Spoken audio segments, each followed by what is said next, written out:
بسم الله الرحمن الرحيم سبح اسم ربك الأعلى الذي خلق فسوى والذي قدر فهدى والذي أخرج المرعى فجعله غثاء أحوى سنقرئك فلا تنسى إلا ما شاء. السلام عليكم ورحمة الله وبركاته. கண்ணியத்திற்குரிய பெரியோர்களே, தாய்மார்களே, சகோதர சகோதரிகளே, தமிழ்நாடு தௌஹீத் ஜமாத் திருவாரூர் மாவட்டம் கடியாச்சேரி கிளை சார்பாக ஏற்பாடு செய்யப்பட்டிருக்கின்ற இந்த நிகழ்ச்சியில்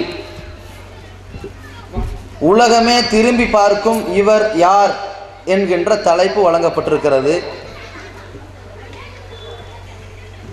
உலகமே திரும்பி பார்க்கும் இவர் யார் என்பதை அறிந்து கொள்வதற்காக இந்த கடியாச்சேரியே திரும்பி பார்க்கும் வகையில் ஒரு மாநாடு கூட்டப்பட்டிருக்கிறது. 5 குடும்பங்கள் ஏகத்துவவாதிகளாக இருக்கிறார்கள்.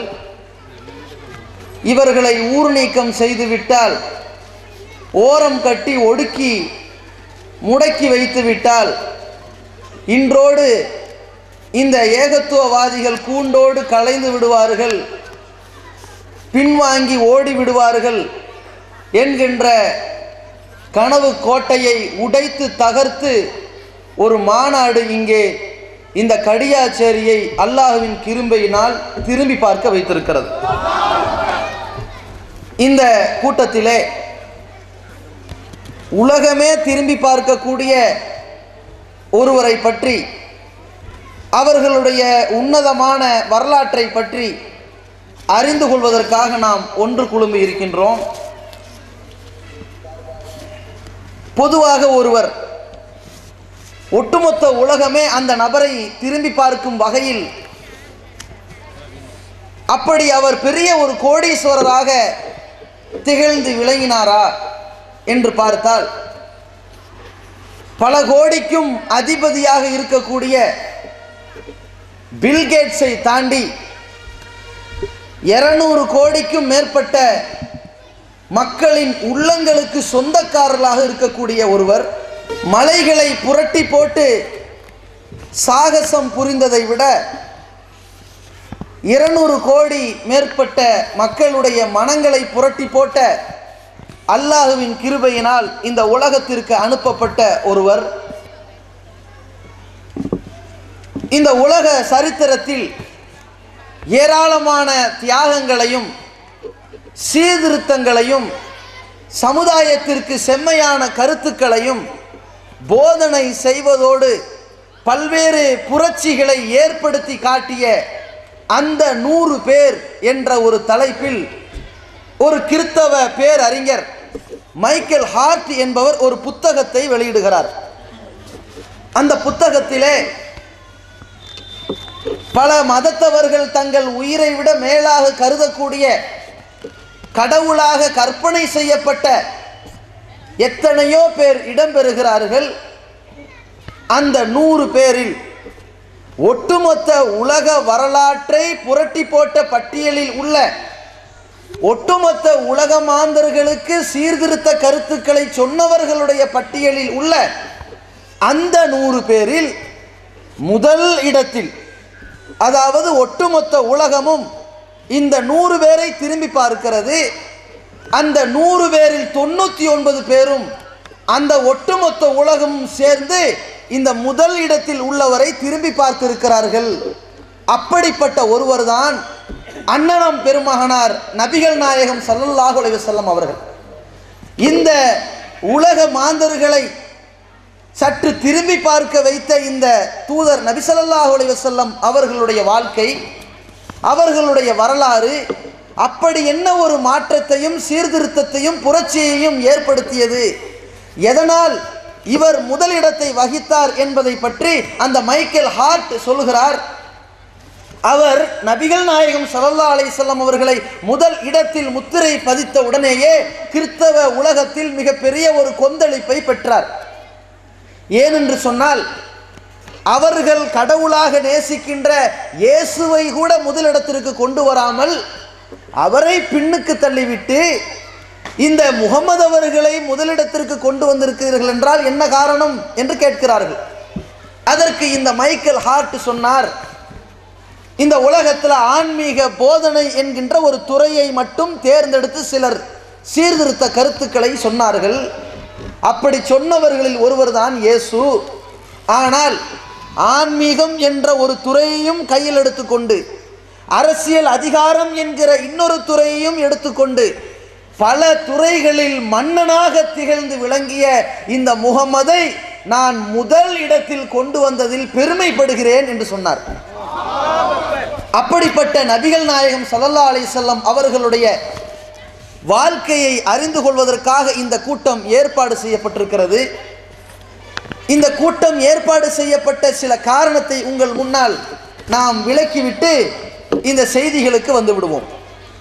ரபியுல் அவ்வல் மாதம் வந்துவிட்டால் ஒட்டுமொத்த முஸ்லிம்கள் மத்தியில் சமீப காலங்களாக, அல்லாஹ்வுடைய தூதர் காலத்தில் அல்ல, நபித்தோழர்கள் காலத்திலும் அல்ல, நபித்தோழர்கள் காலத்தில் வாழ்ந்த தாபியின்கள், அவர்கள் காலத்தில் வாழ்ந்த தபோ தாபியின்கள், அவர்கள் காலத்தை எல்லாம் தாண்டி ஒரு சமீபமாக ஒரு 100, 200, 300 வருடங்களாக இந்த ரபியுல் அவ்வல் மாதம் வந்துவிட்டால் நபிகள் நாயகம் ஸல்லல்லாஹு அலைஹி வஸல்லம் அவர்களை புகழ்கிறோம் என்ற பெயரால் அவர்களை கேவலப்படுத்தி, அல்லாஹ்வுக்கு இணை கற்பித்து, அவர்களை கொச்சைப்படுத்தி, அவர்களை இறைவனுக்கு சமமாக இணை கற்பிக்கக்கூடிய மௌலிது வாசகங்களை ஓதிக்கொண்டிருக்கின்ற ஒரு கூட்டம் முஸ்லிம் பெயர் தாங்கிகள் அல்லாஹ்வுடைய தூதர் அவர்களை கிறிஸ்தவர்கள் ஈசா நபிக்கு எப்படி மீலாது விழா கொண்டாடுகிறார்களோ, கிறிஸ்மஸ் விழா கொண்டாடுகிறார்களோ, அந்த பிறந்த தினத்தை கொண்டாடுவது போல ரபியுல் அவ்வல் 12 வந்துவிட்டால் நபிகள் நாயகம் ஸல்லல்லாஹு அலைஹி வஸல்லம் அவர்களுடைய உதய தினம் என்ற பெயரால் கொண்டாடி வருகிறார்கள். அந்த வரிசையில் தமிழ்நாடு தௌஹீத் ஜமாத் இந்த நபிகளாரை புகழ்வதற்காக இந்த ரபியுல் அவ்வல் மாதத்தில் இந்த பொதுக்கூட்டத்தை ஏற்பாடு செய்திருக்கிறீர்களா என்று நீங்கள் தவறாக விளங்கிக் கொள்ளக்கூடாது. நான் சொல்வது ஏகத்துவவாதிகளுக்கு அல்ல, காவல்துறை, உளவுத்துறை, பத்திரிகை துறை மற்றும் பிற மத அன்பர்களுக்கு சொல்கிறோம்.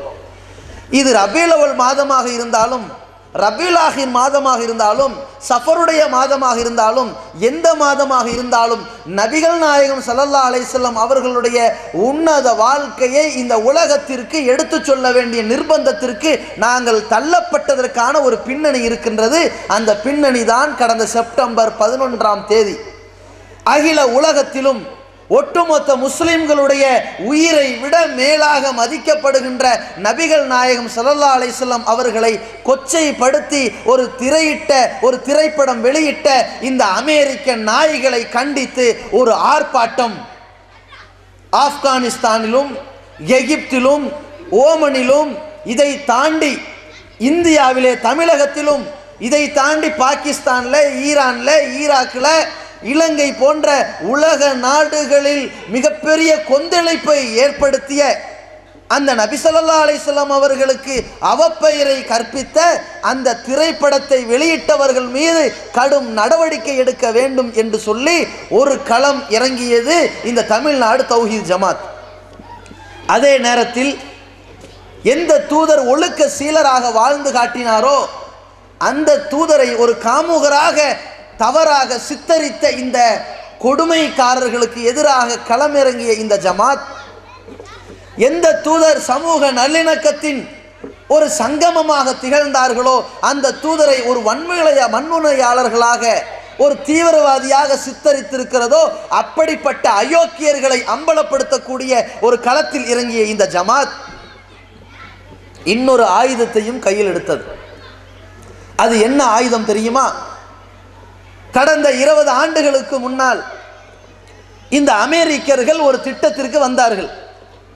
உலக அளவில், உலக அரங்கில் இஸ்லாம் காட்டுத்தீ போல பரவி கொண்டிருக்கிறதே, இதை தடுத்து நிறுத்துவதற்கு என்ன வழி என்று யோசித்தார்கள். முஸ்லிம்கள் தங்கள் உயிரை விட மேலாக மதிக்கக்கூடிய இந்த திருக்குரானை இழிவுபடுத்திவிட்டால், அதை கொச்சைப்படுத்தி விட்டால் இந்த மக்கள் எல்லாம் அந்த இஸ்லாமியர்களோடு அண்ட மாட்டார்கள், அவர்களோடு ஒண்டிக் கொள்ள மாட்டார்கள் என்று அற்பமாக சிந்தித்து, அறிவுகட்டத்தனமாக சிந்தித்து இந்த குர்ஆனை கழிவறையில் தூக்கி எறிந்த இந்த கூட்டம், இந்த குர்ஆனை கிழித்து போட்ட இந்த அயோக்கியர்கள் பிறகு ஒரு சித்தாந்தத்தை உண்டாக்கினார்கள். கிட்டத்தட்ட 10 ஆண்டுகளுக்கு முன்னால் இந்த உலக வர்த்தக மையம் அமெரிக்காவிலே தகர்க்கப்படுகிறது. அப்படி தகர்க்கப்பட்ட ஒரு காரணத்தை சொல்லி, உலக வர்த்தக மையம் யாரால் தகர்க்கப்பட்டது தெரியுமா? இந்த முஸ்லிம் சமுதாயத்தால் தகர்க்கப்பட்டது என்கிற ஒரு அபாண்டத்தை போட்டு, ஏன் இதை அவர்கள் தகர்த்தார்கள் தெரியுமா? இது போன்ற வன்முறையை தூண்டிவிட்ட இந்த திருக்குர்ஆன் அவர்களை இப்படி செய்ய தூண்டி இருக்கிறது என்ற ஒரு அபாண்டத்தையும் சேர்த்து சொன்னார்கள். எதனால் சொன்னார்கள்? இது போன்ற குர்ஆனை களங்கப்படுத்தி விட்டால், கேவலப்படுத்தி விட்டால் எவனுமே இனி குர்ஆன் பக்கம் தலை வைத்து படுக்க மாட்டான், அதை சிந்திக்க மாட்டான், அதை ஆய்வு செய்ய மாட்டான் என்று ஒரு கற்பனை கோட்டையை வளர்த்தார்கள்.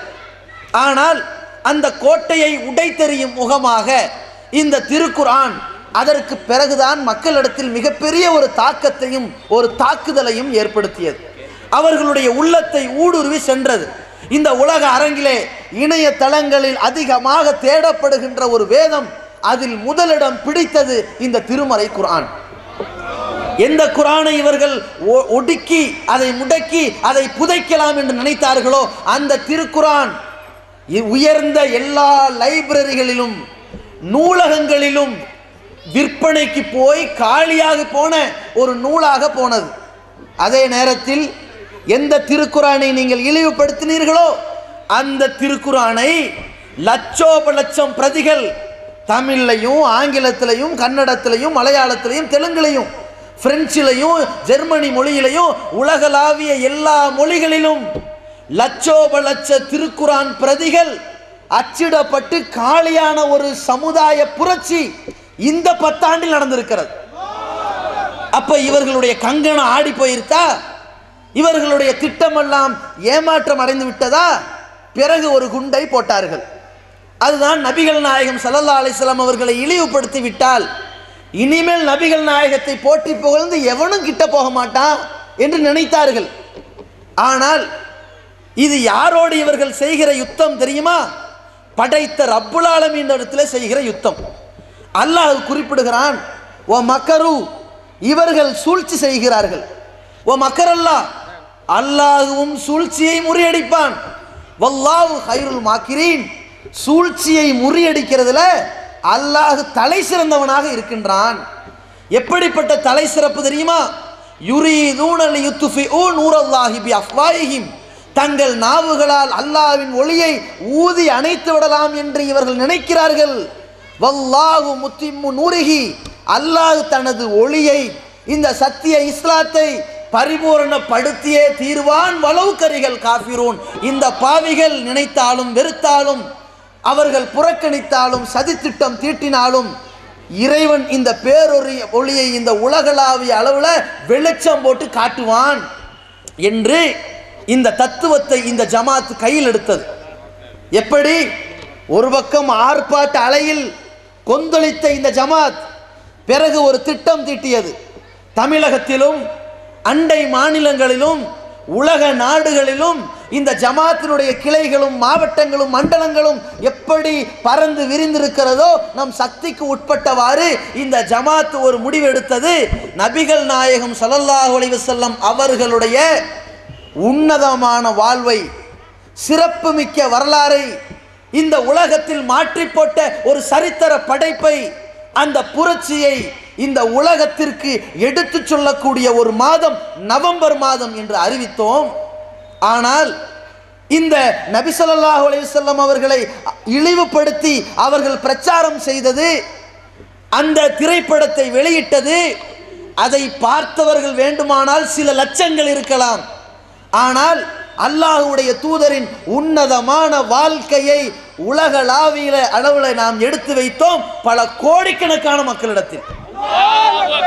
நவம்பர் மாதம் போதல, அது டிசம்பர் ஆகிறது. அதுவும் போதல, நபிகள் நாயகம் ஸல்லல்லாஹு அலைஹி வஸல்லம் அவர்களுடைய உன்னத வாழ்க்கையை யார் இவர் என்கிற தலைப்பில் துண்டு பிரசுரங்களாக லட்சக்கணக்கான பிரதிகள் உலக அரங்கத்தில் தமிழ்லையும் ஆங்கிலத்திலையும் உருதுலையும் பல்கி பெருகியது, பரவலாக விநியோகிக்கப்பட்டது. மாமனிதரை தெரிந்து கொள்ளுங்கள் என்ற டிவிடி வீடு வீடாக பட்டி தொட்டி கிராமத்தில் எல்லாம். இன்டர்நெட் வசதி உள்ளவன் தானே நபிகள் நாயகத்தை இழிவுபடுத்தின படத்தை பார்த்த. இன்டர்நெட் இல்லாட்டி பரவாயில்ல, ஒரு டிவிடி பிளேயர் இருக்கா, இந்த தூதர் எவ்வளவு மகத்தானவர் நீ பார் என்று உலக அரங்கத்தில் இந்த டிவிடி ஒரு தலைப்பு லட்சோப லட்சம் பிரதி மக்கள்கிட்ட போய் சேர்ந்திருக்கிறதுனா அது இந்த நபிகள் நாயகத்தை பற்றித்தான். இந்த மாதம் போதல, இந்த பிரச்சாரத்தினுடைய வேகத்திற்கு எங்களுக்கு இந்த 30 நாளும் 60 நாளும் 90 நாளும் பத்தல. ஒரு வருஷம் வரைக்கும் இந்த பிரச்சாரத்தை நாங்கள் தொடர்ச்சியாக கொண்டு போகணுங்கிற அடிப்படையில் தான் இந்த கூட்டத்தின் தொடர்ச்சி நடந்து கொண்டிருக்கிறது. இப்ப இந்த நபி ஸல்லல்லாஹு அலைஹி வஸல்லம் அவர்களுடைய வரலாற்றுக்கு வருவோம். இந்த வரலாற்று பட்டியலை நான் உங்களுக்கு சொல்வதற்கு முன்னால், உலகத்தில் இருக்கிற எல்லா சரித்திர நாயகர்கள் இருக்கிறார்கள்லவா, எல்லா விடுதலை போராளிகள் இருக்கிறார்கள்லவா, சமூக சீர்திருத்த கருத்துக்களை சொன்ன பல்வேறு அரசியல் தலைவர்கள் இருக்கிறார்கள்லவா, அதையும் தாண்டி ஆன்மீக போதகர்கள் இருக்கிறார்கள்லவா, இவர்களை எல்லாம் நீங்கள் ஒரு பக்கம் வைத்துக் கொள்ளுங்கள். இவர்களுடைய வரலாற்றுக்கும் அன்னலாம் பெருமகனார் ஸல்லல்லாஹு அலைஹி வஸல்லம் அவர்களுடைய வரலாற்றுக்கும் ஒரு மிகப்பெரிய ஒரு வித்தியாசம் இருக்கிறது. அந்த வரலாற்றின் தனித்தன்மை இருக்கு பாருங்க, அந்த ஒரு தனித்தன்மையை வைத்தாலே ஒட்டுமொத்த உலகமே மூக்கில் விரல் வைத்து பார்ப்பார்கள். அந்த மாதிரியான வரலாற்று தனிச்சிறப்பு ரசூலுல்லாஹ்வுக்கு இருக்கிறது. அது என்ன தனிச்சிறப்பு? இன்றைக்கு நீங்க யாரை பற்றி மேடை போட்டு பேசினாலும் சரி, இந்த மேடை போட்டு பேசின உடனே ஒரு எம்ஜிஆரை பற்றியோ, ஒரு காந்தியை பற்றியோ, ஒரு ஜார்ஜ் பெர்னாட் ஷாவை பற்றியோ, ஒரு எப்பேற்பட்ட வரலாற்று சரித்திர நாயகர்கள் என்று கற்பனை செய்யப்பட்டிருக்கிறதோ யாரை பற்றி பேசினாலும் சரி, மேடை பேச்சு மேடையோட போச்சும்பார்கள். முடிஞ்சுதா, பேசி முடிச்சுட்டு போயிடுவாங்க. இதை ஒரு ஆள், நீங்கள் அதிமுகவில் இருக்கிறீங்க, எம்ஜிஆர் வரலாறுல கரைச்சி குடிச்சிங்கல்ல, அண்ணாவை பற்றி அள்ளியில விட்டீங்கல்ல, இது எங்கிருந்து எடுத்தீங்க சொல்லுங்கன்னு கேட்டான்னு வைங்க. நான் அங்கே கேட்டேன், அது இங்கே கேட்டேன், அந்த கூட்டத்தில் கேட்டேன், இந்த கூட்டத்தில் கேட்டேன்னு அவர் போயிட்டே இருப்பார். இந்த வரலாற்றை பற்றி கேட்பதற்கு அவனுக்கும் ஆர்வம் இருக்காது, சொல்றதுக்கு இவனுக்கும் மூளை இருக்காது. இதுதான் மற்றவர்களுடைய வரலாறு. அந்த புத்தகத்தில் இருந்துச்சு, இந்த புத்தகத்தில் இருந்துச்சு, முடிஞ்சு போச்சு. ஆனால் நபிகள் நாயகம் ஸல்லல்லாஹு அலைஹி வஸல்லம் அவர்களுடைய வரலாறு எப்படிப்பட்டதென்றால், அல்லாஹ்வுடைய தூதரவர்கள் தியாகம் செய்தது, போரில் கலந்தது, தன் மனைவிமார்களுக்கு உதவியது, ஏழைகளுக்கு உதவியது என்ற பல்வேறு நற்காரியங்கள் இருக்குதே, அதையெல்லாம் ஒரு பக்கம் வைப்போம். அதெல்லாம் தாண்டி அல்லாஹ்வுடைய தூதர் சிரித்தார்கள். ஒரு சின்ன நபி மொழி இதை எடுத்துக்கங்க. சிரித்தார்கள், அவர்கள் கடவாய்ப்பால் தெரிந்தது ஒரு செய்தி. இந்த ஒரு செய்தியை இந்த உலகத்தில் யாராவது சொல்ல வேண்டி இருந்தால் என்ன தகுதி தெரியுமா? அதற்கு உலகமே ஒரு தகுதி வைத்திருக்கிறது. இதை அல்லாஹ்வுடைய தூதர் அவர்கள் சிரித்ததை பார்த்தேன் என்று சொல்லக்கூடியவர் நபித்தோழராக இருக்க வேண்டும். அவர் அந்த தூதர் காலத்தில் வாழ்ந்திருக்க வேண்டும். அவர் அந்த தூதர் காலத்தில் இஸ்லாத்தை ஏற்றிருக்க வேண்டும். அந்த தூதரை சந்தித்திருக்க வேண்டும். அந்த தூதர் சிரித்த போது பார்த்ததாக சொல்வதற்கு தகுதி. அதை அவர் மட்டும் சொன்னால் பத்தாது. அந்த செய்தியை நாம் சொல்வதாக இருந்தால், அபூபக்கர் சித்திக் ரலியல்லாஹு அல்லாஹ்வுடைய தூதர் அவர்கள் கடவாய்ப்பல் தெரியவர அளவிற்கு சிரித்தார்கள் என்று ஒரு செய்தியை சொன்னதை நான் சொல்ல முடியாது. அபூபக்கர் சித்திக் சொன்னார் என்று ஒரு நாஃபியூ என்று சொல்லக்கூடிய ஒரு அந்த தாபியின், இந்த நபித்தோழர் காலத்தில் வாழ்ந்த ஒருத்தர் சொல்றதா இருந்தா அவர் இந்த அபூபக்கர் சித்திக் காலத்தில் வாழ்ந்திருக்க வேண்டும். இவர் யாரு? இவர் எப்ப பிறந்தாரு? அபூபக்கர் சித்திக் ரலியல்லாஹு காலத்தில் பிறந்தாரா? அவர் காலத்தில் வாழ்ந்தாரா? அவரை சந்திச்சாரா? அவர் முஸ்லீமா இருந்தாரா? அவர் பொய் பேசாதவரா? அவர் ஞாபக சக்தி உள்ளவரா? அது புரட்டு பேசாதவரா? சரியான கொள்கையில் உள்ளவரா? அவர் எழுதி வச்சது பாதுகாக்கப்பட்டிருக்கா அல்லது எரிஞ்சு போச்சா? அவர் எந்த ஊர்ல இருந்து ஊருக்கு பிரயாணம் செஞ்சாரு? எப்ப மௌத்தா போனாரு? இவ்வளவும் பாதுகாக்கப்பட்டிருக்கும். அந்த தாபியின் பாதுகாக்கப்பட்டாலும் பரவாயில்ல, அந்த தாபியின்ட்ட இருந்து அதுக்கு அடுத்து வாழ்ந்த அந்த நூற்றாண்டுல தபோ தாபியின் என்று வைத்திருக்கிறார்களே, அடுத்து வாழ்ந்த நூற்றாண்டில் உள்ளவரும் அந்த வரலாறை சொல்லணும்னா இவருடைய நம்பகத்தன்மை இருக்கணும். அவருடைய நம்பகத்தன்மையில் அவர் பொய்யர்னா செய்தி அவுட்டு. அவர் நல்லவர்னா செய்திக்கு உறுதுணை இருக்குது. அதுக்கப்புறம் ஒருத்தர் இமாம் பதிவு செய்வாரே, புகாரி ஆகட்டும், அபுதாவுத் ஆகட்டும், அஹமது பின் ஹம்பல் ஆகட்டும், ஷாஃபி ஆகட்டும், யாராகட்டும், அவங்க அந்த ஹதீஸை எடுத்து பதிவு பண்ணுவாங்களே, இவர் பதிவு செய்கிற இந்த செய்தியை அல்லாஹ்வுடைய தூதர் அவர்கள் சிரித்தார்கள் என்று ஒரு செய்தியை சொல்றதா இருந்தா, நம்ம வரலாற்றில் நம்ம பார்த்த ஒரு மனிதருடைய வரலாற்றில் இந்த மாமனிதருடைய பொக்கிஷத்தில் 6 பேருடைய வரலாறு பாதுகாக்கப்பட்டிருக்கணும். 6 பேருடைய வரலாறு கரெக்டாக இருந்தால் தான் இந்த ஒரு செய்தி நம்ம ஏற்றுப்போம். எப்படி பாருங்க, அப்ப நபிகள் நாயகம் ஸல்லல்லாஹு அலைஹி வஸல்லம் அவர்களுடைய வரலாறு பாதுகாக்கப்பட வேண்டும் என்று சொன்னால் அது 40வது வயசுல தூதராக ஆனதுல இருந்து 63வது வயசுல வஃபாத்தானார்களே, அந்த 23 வருஷம்தான் அவர்களுடைய ஒவ்வொரு நட உட பாவனை பேச்சு செயல் அத்தனையும் பாதுகாக்கப்பட வேண்டும். அதை லட்சக்கணக்கான வழிமுறைகள் பாதுகாப்பதற்கு, அந்த தூதருடைய வரலாற்றை, அந்த பொக்கிஷத்தை கொண்டு வந்து தருவதற்கு இந்த உலக அரங்கத்தில் லட்சோப லட்ச அறிவிப்பாளர்கள், சஹாபாக்கள், தாபியின்கள், தபோ தாபியின்கள், அந்த ஷேக் முசன்னிஃபுகள், அவர்களிடமிருந்து எடுத்தெழுதப்பட்ட இமாம்கள் என்று உலக அரங்கில் லட்சோப லட்சம் பேருடைய வரலாறு பாதுகாக்கப்பட்டு ஒரு வரலாறு நமக்கு சொல்லப்படுகிறது என்றால் அது இந்த நபிகள் நாயகத்தின் வரலாறு மட்டும்தான்.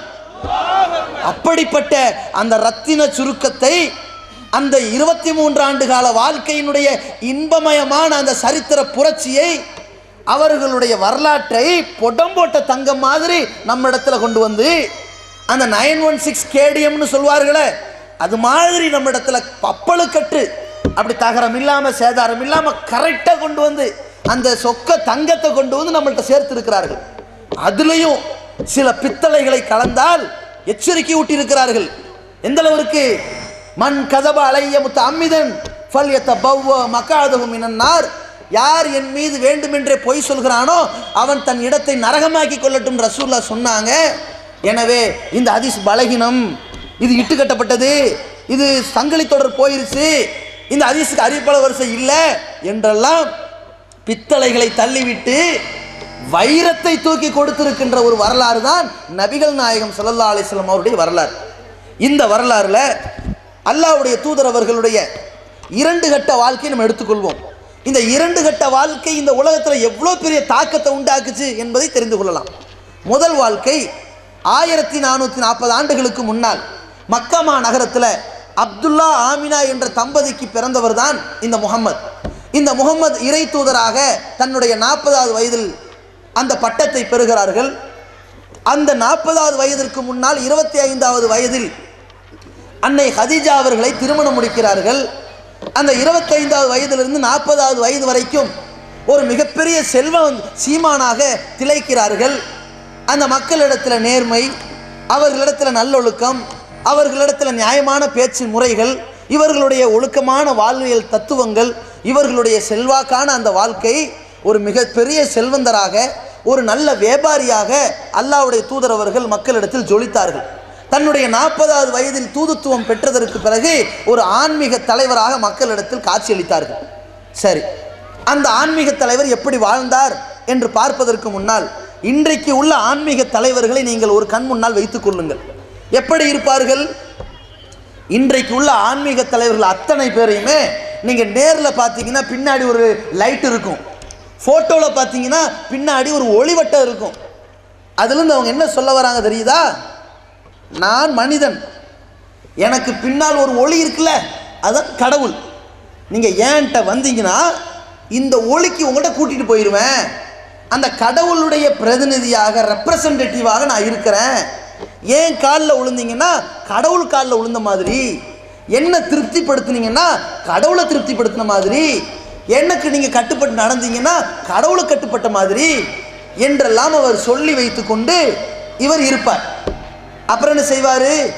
நீங்கள் என்னை சந்திக்க வருகிற பொழுது காணிக்கை தர வேண்டும், காசாக தர வேண்டும், நகையாக தர வேண்டும், என்னை பொருளாதாரங்கள் குவித்து என்னை அலங்காரப்படுத்தி என்னை ஆனந்தத்தில் திளைக்க செய்ய வேண்டும். நான் மக்கள் மன்றத்தில் நடந்து வருவேன், அனைவரும் என்னை பார்த்து எழுந்து நிற்க வேண்டும். என்னை பார்த்து அனைவரும் ஜெபிக்கிறதோ புகழ் பாட்டு பாடுவதோ, என்னை பார்த்து 4 மங்கைகள் பக்கத்தில் நின்று என் கைகாலை அமுத்துவது என்ற காரியங்களை செய்ய வேண்டும். பிறகு நீங்கள் எல்லாம் கீழே கைகட்டி அமர வேண்டும். எனக்கு என்று ஒரு இருக்கை இருக்க வேண்டும். எனக்கு பக்கத்தில் சீடர்கள் யாராவது இருந்தார்கள் என்று வைத்துக் கொள்ளுங்கள், அவர்களுக்கு மட்டமான இருக்கை இருக்க வேண்டும். எனக்கு ஒரு ராஜ சிம்மாசனத்தை போன்று இருக்க வேண்டும். அவர்கள் ஒரு வெல்வெட்டில் இருந்து விடலாம், நான் புலித்தோல் மேல் தான் அமர்வேன். எனக்கு அப்படி இருக்க வேண்டும். எனக்காக சொத்துக்கள் சேகரிக்கப்பட வேண்டும், பாதுகாக்கப்பட வேண்டும் என்றெல்லாம் சொல்லி இந்த மக்களுடைய இரத்தத்தை வேர்வையாக சிந்தி அவர்கள் சம்பாதித்த காசுகளை சுரண்டி அதை வைத்துக்கொண்டு பொருளாதாரத்தில் ஜொலித்து கொண்டிருக்கக்கூடிய பூசாரிமார்களாக அந்த ஆன்மீக போதகர்களை நீங்கள் பார்த்து கொண்டிருப்பீர்கள். பிறகு எனக்கு மனைவிமார்கள் தேவையில்லை, நான் முற்றிலும் துறந்த முனிவர் என்று சொல்லிக்கொண்டு, துறவரம் என்று சொல்லிக்கொண்டு பார்க்கிற பொம்பளை மேலையெல்லாம் ஆசை வைத்து அடிவாங்கி திரியக்கூடிய ஆன்மீக தலைவர்களை இன்றைக்கு நீங்கள் வரலாற்றில் பார்ப்பீர்கள். ஆனால் நபிகள் நாயகம் ஸல்லல்லாஹு அலைஹி வஸல்லம் அவர்களுடைய வரலாற்றில் அவர்கள் ஆன்மீக தலைவராக ஜொலித்திருக்கிறார்கள் என்றால் அதில் ஏராளமான சான்றுகள் பாருங்கள். இன்றைக்கு ஆன்மீக தலைவர்கள் என்று சொல்லக்கூடியவர்களெல்லாம் இவரிடத்திலே பாடம் கற்பித்து தங்களுடைய வாழ்க்கையை மாற்றிக்கொள்ளக்கூடிய ஒரு தத்துவத்தை அல்லாஹ்வுடைய தூதர் அவர்கள் காட்டி தந்திருக்கிறார்கள்.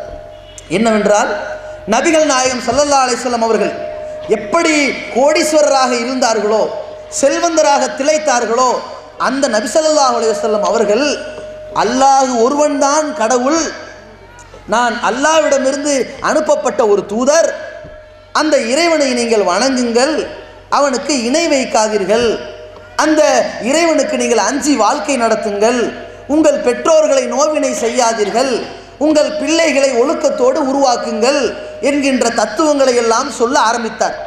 எப்பொழுது நபி ஸல்லல்லாஹு அலைஹி வஸல்லம் அவர்கள் இந்த தத்துவத்தை சொல்ல ஆரம்பித்தார்களோ அந்த நிமிடத்திலிருந்து அல்லாஹ்வுடைய தூதர் அவர்களுடைய பொருளாதாரங்கள் எல்லாம் இதற்காக செலவிடப்பட்டு மிகப்பெரிய ஒரு நஷ்டவாளிக்கு ஆளாகி ஒன்றும் இல்லாத நிலையில்தான் மக்கமா நகரத்தில் இருந்து 13 வருட வாழ்க்கையை நடத்திவிட்டு மதினாவுக்கு இடம்பெயர்ந்து போனார்கள் என்பது நபி ஸல்லல்லாஹு அலைஹி வஸல்லம் அவர்களுடைய வரலாறு.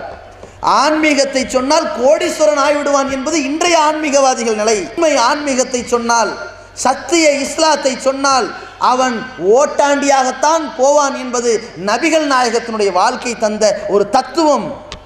அல்லாஹ்வுடைய தூதர் அவர்கள் சொன்னார்கள், பள்ளத்தை நோக்கி வெள்ளம் எப்படி வேகமாக வருமோ அதுபோல என்னை ஏற்றுக்கொண்டால் உங்களை நோக்கி சோதனைகள் வரும் என்று சொல்லித்தான் மக்களை அழைத்தார்கள். உங்களை பார்த்து என்னை நீங்கள் வணங்குங்கள் என்று சொல்லவில்லை, படைத்த இறைவனை வணங்குங்கள் என்று சொன்னார்கள். தன் சொத்துக்களை இழந்த இந்த தூதர் பிறகு அந்த மக்கள் இவரை ஒரு பெரிய ஆன்மீகவாதியாக நினைத்து கொண்டு அந்த நபித்தோழர்கள் இறை தூதரிடத்தில் ஒரு முறையிட்டார்கள். அல்லாஹ்வின் தூதரே, நாங்கள் பக்கத்து ஊர்களுக்கெல்லாம் செல்கிறோம், அந்த ஊர்களில் பார்க்கக்கூடிய மிகப்பெரிய மன்னர்களை எல்லாம் பார்த்தால் அந்த மக்கள் அவருக்காக வேண்டி சிரமணிகிறார்கள். இந்த உலகத்திலேயே ஒருவரை பார்த்து சிரமணியணும்னு நினச்சா அது உங்களை தான் நாங்கள் பார்த்து சிரமணியணும், எனவே நாங்கள் உங்களுக்கு சிரமணிந்து சஜிதா செய்யட்டுமா என்று கேட்கிறார்கள். அல்லாஹ்வுடைய தூதர் அவர்களிடத்தில் இந்த நபி தோழர்கள் கேட்டுக்கொண்டதற்காக அல்லாஹ்வுடைய தூதர் சரி என்று சொல்லி இருந்தால் அனைவரும் சரிந்து விழுந்திருப்பார்கள். ஆனால் நபிகள் நாயகம் ஸல்லல்லாஹு அலைஹி வஸல்லம் அவர்கள் அந்த இடத்தில் ஒரு செய்தியை சொன்னார்கள். இந்த உலகத்தில் தலை சாய்ப்பது படைத்த இறைவனை தவிர வேறு யாருக்காகவும் இருக்கக்கூடாது என்கின்ற ஒரு செய்தியை சொல்லி ஒரு மனிதனுக்கு அந்த சுயமரியாதையை கற்றுக் கொடுத்து யாரும் யாருடைய காலிலும் விழக்கூடாது என்கின்ற ஒரு தத்துவத்தை சொல்லி ஒரு மனிதனை, தனி மனித வழிபாட்டை இந்த உலகத்தில் தரைமட்டம் ஆக்கினார்கள் அல்லாஹ்வுடைய தூதரவர்கள். இன்றைய ஆன்மீகவாதிகள் தான் நடந்தால் காலில் விழ வேண்டும், தான் பாதம் வைத்த இடத்தை தொட்டு கும்பிட வேண்டும், தான் பாதம் வைத்த நீரை வாங்கி குடிக்க வேண்டும் என்ற தத்துவத்தை வைத்து மக்களை ஏமாற்றி கொண்டிருக்கிறார்கள். ஆனால் அந்த தூதர் நபிகள் நாயகம் ஸல்லல்லாஹு அலைஹி வஸல்லம் அவர்கள் எப்பேற்பட்ட ஒரு ஆன்மீகவாதி, எந்த அளவிற்கு ஒரு தத்துவத்தை நபி ஸல்லல்லாஹு அலைஹி வஸல்லம் சொல்லியிருக்கிறாங்கன்னு சொன்னால், மக்களே யார் காலையும் விழக்கூடாது. எப்பேற்பட்ட சாதாரண தத்துவமா இது? ஒரு மனிதனுடைய முக்கியமான ஒரு பகுதி மூளை. விலங்குக்கும் மனுஷனுக்கும் இருக்கிற மிகப்பெரிய வித்தியாசமே பகுத்தறிவு தான். பார்க்கிற அறிவு, கேட்கிற அறிவு, நுகருகிற அறிவு, சுவைக்கிற அறிவு, அந்த உணர்ச்சி வருகிறது, அந்த உணர்கிற அறிவு, இந்த ஐந்தறிவும் நமக்கும் இருக்குது, ஆடு மாடுக்கும் இருக்குது.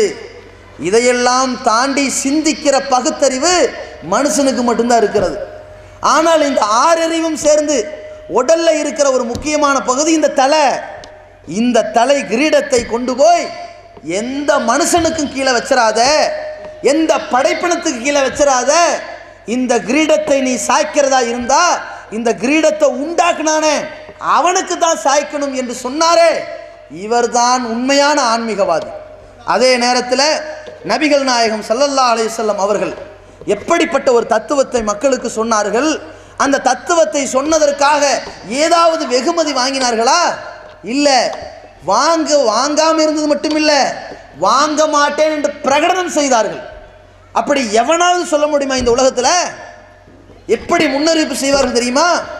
நான் இறைவன் புறத்திலிருந்து வந்திருக்கின்ற ஒரு தூதன், நான் இறைவன் புறத்திலிருந்து வந்திருக்கின்ற ஒரு சாமி, நான் தேவனிடத்தில் வந்திருக்கின்ற ஒரு பங்கு, என்னை தொட்டால் தேவனை தொட்டதற்கு சமம், எனக்கு நீங்கள் சந்தோஷப்படுத்தினால், என்னை பூஜித்தால் கடவுளை பூஜித்ததற்கு சமம், 33 தேவர்களில் நானும் ஒருவன் என்ற தத்துவத்தை சொல்லி காசு சம்பாதிப்பவர்களை பார்க்கிறோம். எந்த அளவுக்கு தெரியுமா? ரொம்ப மோசமான ஒரு நிலையில் நம்ம நாடு இருக்கிறது. அதில் தான் இந்த பாபா ராம்தேவ் என்ற ஒரு பூசாரி நீங்கள் பார்ப்பீங்க. இவன் அந்த நித்யானந்தாவது லோக்கல் கில்லாடி தான். இவனாவது ஆன்மீகத்தின் பேரை சொல்லி ஓரளவு தான் சம்பாதிச்சான். இவன் எப்படிப்பட்டவன் தெரியுமா?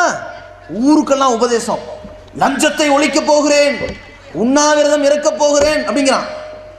இதே மாதிரி டெல்லியில் ஒரு கற்பழிப்பு சம்பவம் நடந்துச்சுல்ல, இதற்கு தண்டனை வழங்கணும்னு ஒருத்தன் உண்ணாவிரதம் இருந்தாங்க. 2வது நாளில் சாக கிளம்பிட்டான். அந்த மாதிரி உடம்பு வீணா போச்சு. ஆனால் இந்த ராம்தேவ் உண்ணாவிரதம் இருந்தால் மட்டும் ஒன்றுமே ஆக மாட்டேங்கிறான். இப்படியோ ஒரு இன்ஜெக்ஷனை போட்டு உட்காந்துக்கிறான், நல்ல சத்து ஊசியை போட்டுக்கிட்டு உண்ணாவிரதம்னு உட்காந்துக்கிறாங்க. அதுக்கப்புறம் யாராவது ஜூஸ் குடிச்சு முடிச்சுக்கிட்டாங்கன்றாங்க. இவன் யார் ஜூஸ் கொடுத்தா இவன் குடிக்கணும்? சாங்காது இல்லை, முடிச்சுக்கிறாங்க. இவன் சொல்கிறான் லஞ்சத்தை ஒழிக்க போகிறேன், உலகமெல்லாம் லஞ்ச லாவண்யங்கள் பரவி இருக்கிறது, பணத்தை கொள்ளையடிக்கின்ற தன்மை பரவி இருக்கிறது, அதை இதோ ஒழித்து கட்ட போகிறேன் உண்ணாவிரதத்தின் மூலமான. உண்ணாவிரதம் தான் அடிச்சாங்க போலீஸு, ஓடுனா ஒரு ஓட்டம் நள்ளிரவில். இது புரிய நாட்டிலேயே ஒரு பெரிய காந்தி விரட்டின மாதிரி செய்தியை காட்டினாங்க. அதுக்கப்புறம் தான் பேப்பரில் வருது, இவன் யார் தெரியுமா? இந்த பாபா ராம்தேவ். இந்த ஆன்மீகத்தின் பெயரை சொல்லி மக்களை சுரண்டி அவன் வீடு வாங்குவான், காடு வாங்குவான், தோட்டம் வாங்குவான், துறவு வாங்குவான், நகை வாங்குவான், பணம் வாங்குவான். இவன் என்ன தெரியுமா? ஒரு நாட்டையே வாங்கியிருக்கிறாங்க. ஒரு ஸ்காட்லாண்டுங்கிற இடத்துல ஒரு பெரிய தீவு, அந்தமான் நிக்கோபார் தீவு இருக்குல்ல, இது மாதிரி ஒரு தீவு. இன்னைக்கு மலேசியா இருக்கட்டும், ஒரு புர்னேயா இருக்கட்டும், ஒரு லாவோஸா இருக்கட்டும், ஒரு கம்போடியா இருக்கட்டும், இதெல்லாம் என்னது? ஒரு தீவு. இது மாதிரி ஸ்காட்லாண்டில் ஒரு தீவே இவனுக்கு சொந்தங்க. முடியுமா? எங்க அவனுக்கு ஒரு வீடு சொந்தமா, ஒரு ஊர் சொந்தம் கூட சொல்லிக்குவான், ஒரு நாடு சொந்தம். யார் இவன்? இப்படி மக்கள்கிட்ட சுரண்டியவன் தான் லஞ்சத்தை ஒழிக்க போறாளாம். நிலைமை பாருங்க, தலைமையில மலத்தை தூக்கிட்டு போறான், ஊரெல்லாம் நாடுன்னு சொல்லிட்டு போறான். ஏண்டா இவன் தலைமையில வண்டிகளையும் மலம் இருக்குது, இவன் சொல்றான் ஊரெல்லாம் நாத்தம் அடிக்குது, மருந்து அடிக்கிறேன். இந்த லட்சணத்தில் இருக்குது. இப்படி ஆன்மீகத்தை வச்சு சுரண்டினார்களே. நபிகள் நாயகம் ஸல்லல்லாஹு அலைஹி வஸல்லம் வாழ்க்கையை பாருங்க, எல்லாத்தையும் இழந்தார்கள். அடுத்தவன் என் காலில் விழக்கூடாது. காலில் விழுகிறது என்ன? ஒரு சபைக்குள் நான் நுழைந்தால் எனக்காக யாரும் எந்திரிச்சு நிற்கக்கூடாது. எவ்வளவு சொல்றாங்கன்னா, உங்களில் ஒருவர் இன்னொருவர் வருகிற பொழுது எழுந்து நிற்க வேண்டும் என்று அந்த வரக்கூடியவர் ஆசைப்படுவார். ஆனால் தான் வந்தால் மற்ற மக்கள் எழுந்து நிற்க வேண்டும் ஒருத்தன் ஆசைப்பட்டான். அப்படி ஆசைப்படுறவன் நரக படுகொலியை தேர்வு செய்து கொள்ளட்டும் என்று நபிகள் நாயகம் ஸல்லல்லாஹு அலைஹி வஸல்லம் மக்களோடு மக்களாக இருந்தார்கள். எந்த அளவிற்கு மக்களோடு மக்கள் தெரியுமா? இன்னைக்கு ஆலிம் சாக்கள் வித்தியாசப்படுத்திக்கிறாங்க, ஒரு சாமியார் வித்தியாசப்படுத்தி நிற்கிறான், ஒரு பாதிரியார் நிற்கிறாங்க, ஒரு ஆலிம்சா நிற்கலாமா? இவர் என்னடான பெரிய தலப்பா, அப்போ ஒரு ஜிப்பா, அப்புறம் ஒரு நட, அவருக்கு பின்னாடி 10 பேர் கொண்ட படை. நிலைமை இருக்கா? ரசூலுல்லாஹி ஸல்லல்லாஹு அலைஹி வஸல்லம் எப்படி இருந்தாங்க தெரியுமா? அவர்களுடைய வரலாறுல அழகான முறையில் எப்படி ரத்தின சுருக்கமாக பாதுகாக்கப்பட்டிருப்பாருங்க. அந்த மக்காவில் இருந்து மதீனாவுக்கு ஹிஜ்ரத் செஞ்சு வராங்க. அங்கு இருக்கிற மக்கள் எல்லாம் எதிர்பார்க்கிறார்கள், அல்லாஹ்வுடைய தூதர் முஹம்மது அவர்கள் இதோ மதீனாவுக்கு விஜயம் செய்ய வருகிறார்கள், அவர்களை பார்க்கிறதுக்கு காத்து கொண்டிருக்கிற ஈமான் கொண்டவர்கள் எல்லாம் எதிர்பார்த்து நிற்கிற பொழுது ஒரு யூதர் அறிவிக்கிறார், மக்களே, நீங்கள் எந்த தலைவரை எதிர்பார்த்தீர்களோ அதோ அந்த தலைவர் வந்து கொண்டிருக்கிறார் அப்படின்னு அறிவிப்பு வந்துருச்சு. அறிவிப்பை கேட்டு எல்லாரும் ஓடுறாங்க. ஓடி போய் முதல்ல நபிகள் நாயகம் ஸல்லல்லாஹு அலைஹி வஸல்லம் அவர்களுக்கு கை கொடுக்கணும்ல, அந்த முசாபகா செய்யணும்ல, காலில் விழக்கூடாது, இல்லை தப்பு, அவங்கள பார்த்து தொட்டு முத்தம் கொடுக்கக்கூடாது, தப்பு, கை கொடுக்கணும். இந்த கை கொடுக்கறதுக்காண்டி எல்லாரும் போறாங்க. கை கொடுக்க போய் நிற்கிறாங்க. எல்லாரும் யார்கிட்ட கை கொடுத்தாங்க தெரியுமா? அபூபக்கர் சித்திக் ரலியல்லாஹு கை கொடுக்க ஆரம்பிச்சிட்டாங்க, ரசூலுல்லாஹ் நினச்சிக்கிட்டு. எப்படி பாருங்க வரலாறு, எப்படி மக்களோட மக்களாக வந்திருக்காங்கன்னு பாருங்க. அபூபக்கர் சித்திகள் கை கொடுக்குறாங்க. அவருக்கும் புரியல, நல்லா இருக்கேன், இப்போ வந்தேன், பேசிக்கிட்டு இருக்கிறாங்க. திடீர்னு கொஞ்சம் வெயில் உச்சி வெயில் மண்டையை புழக்கிற மாதிரி வரும் பொழுது அபூபக்கர் சித்திக் ரலியல்லாஹு என்ன செய்கிறாங்கன்னா, பாசத்தின் காரணத்தினால் ரசூலுல்லாஹி ஸல்லல்லாஹு அலைஹி வஸல்லம் அவர்களுக்கு தலைக்கு மேலே இவர் ஒரு துணி அப்படி போட்டு நிற்கிறார். அந்த கொடை பிடிப்பாங்கல்ல ஒரு சில அவசியத்துக்கு, சும்மா அர்த்தராத்திரியில் கொடை பிடிக்கிறது இல்லை, ஒரு வெயில் அடிக்குதுன்னு பிடிப்பாங்கல்ல அந்த மாதிரி நிற்கிறாரு. அப்போதான் அவர்களுக்கு தெரியுது, ஆஹா இவர் அல்லவா ரசூலுல்லாஹ், நம்ம அபூபக்கருக்குலாம் கை கொடு. அப்பதான் தெரியுது அந்த மாதிரி வித்தியாசம் இல்லாத அளவிற்கு மக்களோடு மக்களாக இருந்தார்களே. இப்படிப்பட்ட ஒரு ஆன்மீக தலைவரை உலகம் பார்த்திருக்குதா? இன்னைக்கு எங்காவது எடுத்து காட்ட முடியுமா? இதனால் தான் அவர் நம்பர் 1. அதே மாதிரி நபிகள் நாயகம் ஸல்லல்லாஹு அலைஹி வஸல்லம் அவர்களை பார்த்து அந்த நபி தோழர்களும் ஒரு அறியாமையில் இருப்பாங்க. சில பேர் எந்த அளவுக்கு அறியாமைனா, இறைவன் தன் திருக்குர்ஆனிலே குறிப்பிடுகின்றான், வ அன்னல் மசாஜித லில்லாஹ், பள்ளிவாசல்கள் அல்லாஹ்வுக்குரியது, ஃபலா ததுஉ மஅல்லாஹி அஹதா, அல்லாஹ்வை தவிர்த்து வேறு யாரையும் அழைக்காதீர்கள். இது போன்று மௌலித ஓதி நபிகள் நாயகத்தை கடவுளாக்கி இப்படி அழைப்பது கூடாது, இது பாவம். அல்லாஹ் இந்த சட்டத்தை சொல்லிட்டு அல்லாஹ்வுடைய வசனம் வருகிறது எந்த அளவிற்கு என்றால், அன்னஹு காம அப்துல்லா, இந்த இறை தூதர் அல்லாஹ்வின் அடியார் இந்த முகமது நபி எழுந்து நின்று அல்லாஹ்வை வணங்குவதற்காக எழுந்து நிற்கிறார். இவர் எழுந்து நின்றவுடன் அந்த சஹாபாக்கள் என்ன செய்கிறார்கள் தெரியுமா? காது யகூனுன அலைஹி லிபதா, இவர்கள் எல்லாமே ரசூலுல்லாஹ்ட்ட ஓடி போக ஆரம்பிக்கிறார்கள். ஏதோ அல்லாஹ்ட்ட வாங்கி தர போறாரு, பொக்கிஷம் தர போறாங்கன்னு நினைச்சுக்கிட்டு கிட்ட ஓடுகிறார்கள். நபியே நீங்கள் சொல்லுங்கள், நான் என் இறைவனை பிரார்த்திக்கின்றேன், அவனுக்கு யாரையும் இணை கற்பிக்க மாட்டேன், அவன்கிட்ட இருந்து ஒரு பொக்கிஷத்தை நான் உங்களுக்கு பெற்றுத்தர என்னால் முடியாது என்று சொல்லுங்கள். உங்களை நம்பி என்ன வராங்க அப்படி கிட்ட, தெளிவா சொல்லுங்க. அல்லாஹ் சொல்கிறான். இன்னொரு இடத்துல சொல்கிறான், குல் நபியே நீங்கள் சொல்லுங்கள், லா அஸ்அலுக்கும் அலைஹி அஜ்ரா, இந்த பிரச்சாரம் செய்வதற்காக, இந்த தாவா பணி செய்வதற்காக, அல்லாஹ் தான் கடவுள், அவனை நீங்கள் வழிபடுங்கள் என்று சொல்வதற்காக இந்த புரோகிதத்திற்கு நான் எந்த கூலியும் வாங்க மாட்டேன் என்று சொல்லுங்கள். எப்படிப்பட்ட ஒரு ஆன்மீக தலைவர் பாருங்க. அதே மாதிரி நபிகள் நாயகம் ஸல்லல்லாஹு அலைஹி வஸல்லம் அவர்கள் எந்த மாதிரியாக மக்களை உருவாக்கி இருக்கிறாங்கன்னா, சுயமரியாதை. இந்த சமுதாயத்தில் ஒரு கூட்டத்தை வைத்து தெரிந்து விடலாம், ஒருத்தனுடைய பழக்க வழக்கத்தை வைத்து தெரிந்து விடலாம். ஏங்க இப்படி கேடுகிட்டு போயிட்டாங்க, அவன் சேர்க்க அப்படி இருக்குதுங்க. ஒருத்தன் 1ஆம் நம்பர் குடியாரனா இருக்கான், நல்லா தானங்க இருந்தான், ஏங்க இப்படி ஆயிட்டான், அவன் சேர்க்க அப்படி இருக்குதுங்க இப்படின்னு சில பேரை பார்த்து சொல்லுவார்கள். அது மாதிரி சில பேர் பிச்சை எடுப்பாங்க, என்னங்க இப்படி பிச்சை எடுக்கிறாங்க, அவன் போன கூட்டம் அப்படிங்க அப்படிம்பாங்கல்ல. அது மாதிரி இந்த மத புரோகிதர்களுடைய நிலை, இந்த ஆன்மீகவாதிகளுடைய நிலை, மக்கள்கிட்ட கையேந்தி நாக்க தொங்க போட்டு அவர்களுக்கு கையுகூப்பு போட்டு அவர்களுக்கு ஜால்ரா தட்டி காசு வாங்குவார்கள்ல, இந்த சூழ்நிலையெல்லாம் நபி ஸல்லல்லாஹு அலைஹி வஸல்லம் உடைச்சு காட்டுறாங்க. எந்த மாதிரி உடைச்சு காட்டுறாங்க? நான் நயா பைசா கூலி வாங்க மாட்டேன். எல்லா நபிமார்களையும் இறைவன் ஆடு மேய்க்கிறவங்களாகவே அனுப்பினான். சஹாபாக்கள் கேட்குறான், அந்த யார் சொல்லலாம், நீங்களும் ஆடு மேய்க்கிறீங்களா? எப்படி ஒரு ஆன்மீக தலைவர், ஒரு வல்லரசு நாட்டின் அதிபதி, ஒரு இறை தூதர், அல்லாவிடமிருந்து செய்தியைத்தான் மக்களுக்கு சொன்னார், வேற ஒன்றும் கிடையாது என் வேலை, இதுதான் என் வேலை. இன்னமா அன பஷரும் மிஸ்லுக்கும், நானும் உங்களை போன்ற ஒரு மனிதன் தான், யூஹா இலைய, ஒரு வித்தியாசம், உங்களுக்கு இறை செய்தி வராது, எனக்கு அந்த இறை செய்தி வருது, அது உங்கள்கிட்ட சொல்கிறேன், அவ்வளவுதான். இதுக்காக வேண்டி உங்கள்கிட்ட காசு கேட்கல, இதுக்காக வேண்டி உங்கள்கிட்ட எதையும் நான் எதிர்பார்க்கல என்றெல்லாம் சொன்ன இந்த இறை தூதர் சஹாபாக்களை எப்படி உருவாக்குறாங்கன்னு சொன்னால், அந்த தோழர்களை எப்படி உருவாக்குறாங்கன்னு சொன்னால், அல் எதுல் உல்யா ஹைரும் மின் எதி சுஃப்லா, கீழே வாங்குற கையை விட மேலே இருக்குது பாருங்க கொடுக்குற கை, அதுதான் சிறந்தது அப்படின்னு சொல்லி தராங்க. இந்த தத்துவத்தை அந்த நபித்தோழர்கள் மட்டும் இல்லை, இந்த ஆன்மீக தலைவர்களுடைய ஒரு ஸ்பெஷாலிட்டி என்ன தெரியுமா? நல்லவன் இந்த தூதரை புகழ்வது சாதாரணமான விஷயம், இந்த ஆன்மீக தலைவரை மெச்சி பேசுவது சாதாரண விஷயம். எதிரி பெச்சு பேசுறான் பாருங்க, புகழ்ந்து தள்ளுறான் பாருங்க, அதுதான் ஆச்சரியம். எங்கேயாவது உலகத்தில் யாரை பற்றியாவது ஒரு எதிரி திட்டு புகழ்வானா? புகழ முடியுமா? வாழ்கிற காலத்தில். இறந்துட்டான்னா அந்த அனுதாபத்தில் புகழ்வாங்க, அவர் அப்படி இருந்தார் இப்படி இருந்தார், ஒரு சிறந்த எதிர்க்கட்சி தலைவராக இருந்தாலும் சொல்லிட்டு போயிடுவாங்க. வாழ்கிற காலத்தில் புகழ்வானா? அவன் வண்டவாளத்தை பற்றி தான் பேசிக்கிட்டு இருப்பான். ஆனால் ரசூலுல்லாஹி ஸல்லல்லாஹு அலைஹி வஸல்லம் அவர்கள் தன்னுடைய வாழ்க்கையை தான் மக்களுக்கு சாட்சியாக்கினார்கள்.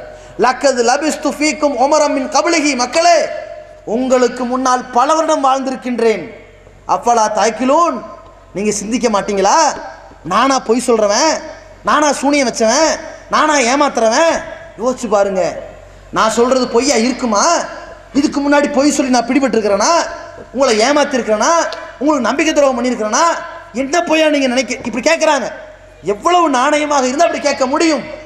இப்படிப்பட்ட தூதரை பற்றி அபூ சுஃபியான் இஸ்லாத்துக்கு வரவில்லை, அல்லாஹ்வின் தூதருக்கு எதிராக பத்ர் யுத்தத்தை சந்தித்தவர், அல்லாஹ்வின் தூதருக்கு எதிராக உஹது யுத்தத்தை சந்தித்தவர். இன்ன முஹம்மதன் கதுமாத், இந்த உஹது யுத்தத்திலே முகம்மது கொலை செய்யப்பட்டு விட்டார், மௌத்தா போய்விட்டார் என்று பிரகடனம் செய்தவர். இந்த அபூ சுஃபியான் நபிகள் நாயகம் ஸல்லல்லாஹு அலைஹி வஸல்லம் அவர்களை பற்றி இன்னொரு நாட்டு மன்னரிடத்தில் சொல்கிறார். அந்த மன்னர் கேட்கிறார்கள் அபூ சுஃபியானிடத்தில், அந்த தூதர் மக்களுக்கு என்ன சொல்கிறார்? இவர் சொல்லி இருக்கலாம், அல்லாஹ்வுடைய தூதர் மீது கோபம் இருந்திருந்தால் இவர் சொல்லி இருக்கலாம். எதிரியின் நாவு கூட அவன் ஸ்லிப் ஆகல பாருங்க, எதிரி நாவு கூட தடுமாற்றம் அடையல, அவ்வளவு புகழ்ந்து தள்ளுகிறார்கள். இந்த தூதர் இறைவன் ஒருவனை வணங்க வேண்டும் என்று சொல்கிறார், எங்கள் முன்னோர் மூதாட்டியர் நம்பிக்கை தவறு என்று சொல்கிறார், பெற்றோரை பேண வேண்டும் என்று சொல்கிறார், தொழ வேண்டும் என்று சொல்கிறார், நோன்பு வைக்க வேண்டும் என்று சொல்கிறார், ஜக்காத்து கொடுக்க வேண்டும் என்று சொல்கிறார், உண்மையை பேச வேண்டும் என்று சொல்கிறார், சுயமரியாதையோடு இருக்க வேண்டும் என்று சொல்கிறார். என்னடா இது? அந்த ஹிர்கல் மன்னருக்கு ஆச்சரியம். இந்த ஆன்மீகத்தை ஒருத்தன் சொன்னா காசுல கேட்பான், மரியாதையில கேட்பான், 4 பேர் நம்மளை பார்த்து எந்திரிச்சு நிற்கும்ல எதிர்பார்ப்பான்.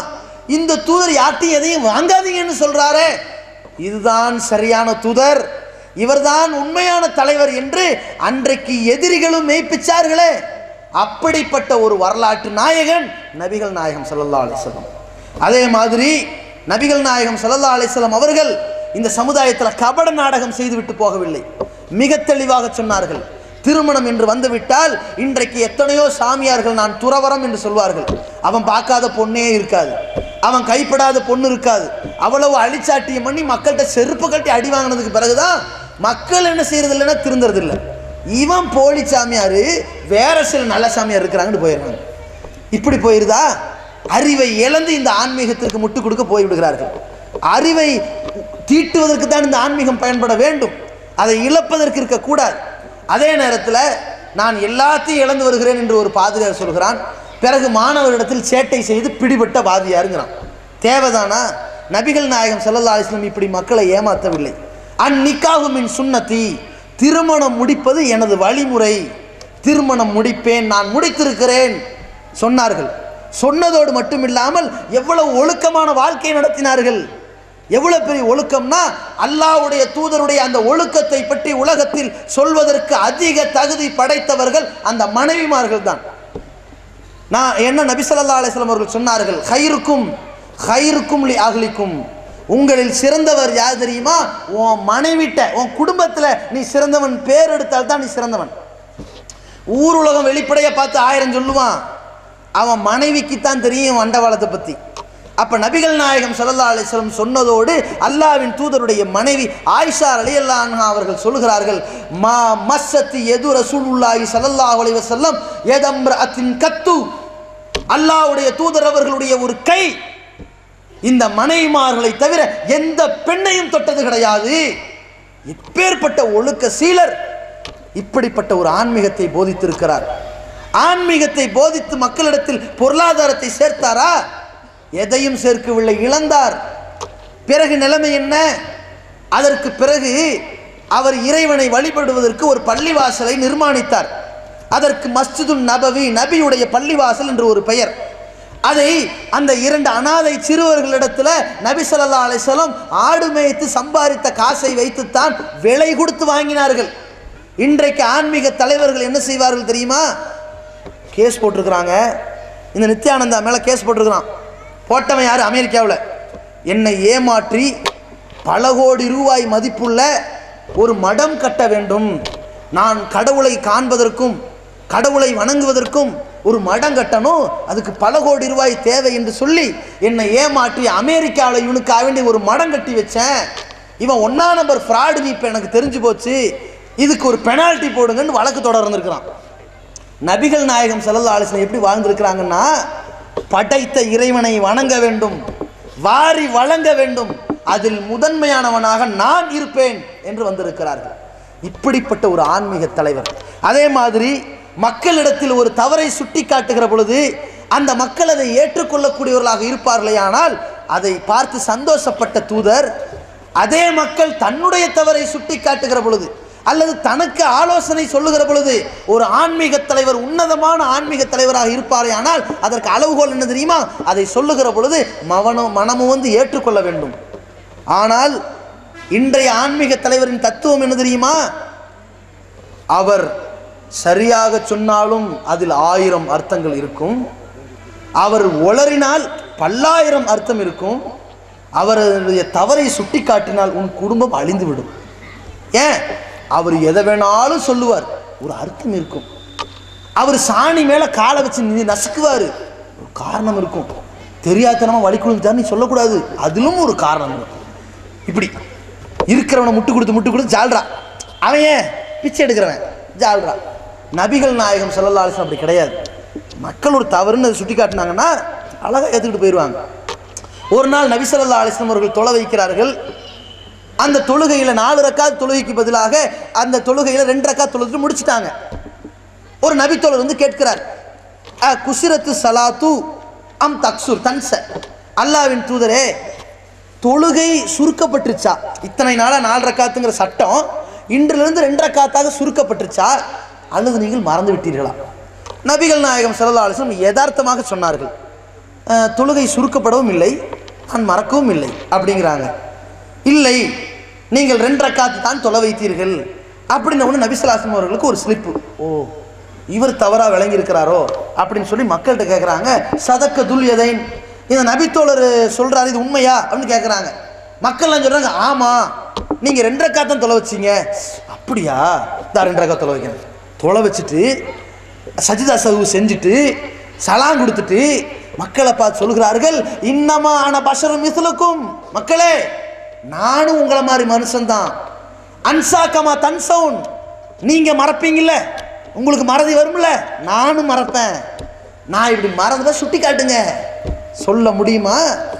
ஒரு வல்லரசு நாட்டினுடைய அதிபதி, ஒரு முஸ்லிம்களுடைய உயிரை விட மேலான ஒரு தூதர், ஒரு ஆன்மீக தலைவர் இப்படி தவறு செஞ்சுட்டா சுட்டி காட்டுகிற சமுதாயத்தை உருவாக்கி இருக்கிறாங்க, அதை திருத்துகிற மனோபக்குவத்தை உருவாக்கி இருக்காங்க. பாருங்களேன், இந்த தூதர் எப்படிங்க மக்களை வைத்து ஏமாத்தி இருப்பார்?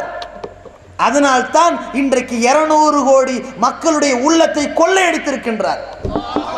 அதே மாதிரி நபிகள் நாயகம் ஸல்லல்லாஹு அலைஹி வஸல்லம் அவர்கள் எந்த அளவிற்கு சஹாபாக்கள்கிட்ட சொல்லியிருக்கிறாங்கன்னா, இன்றைக்கு ஆன்மீக தலைவர்களை பார்த்து புகழ்ந்தால் எங்கேயோ போயிடுவாங்க, உச்சாம் அடையமாங்கல, உச்சி குளிர புகழ்ந்துட்டாண்டா அவ்வளவுதான். மகானே நீங்கள் எப்படிப்பட்டவர் தெரியுமா? உங்கள் பார்வை இந்த 100 பேரை பார்க்கிறது என்று நான் சொன்னால் நான் ஒரு மடையன்.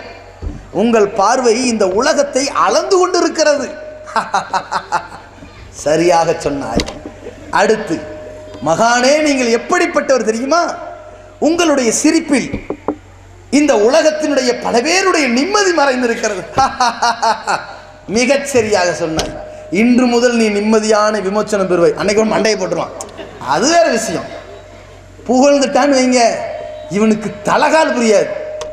ஆனால் நபிகள் நாயகம் ஸல்லல்லாஹு அலைஹி வஸல்லம் ஒரு சமுதாயத்தை உருவாக்கி காட்டியிருக்கிறார்கள்.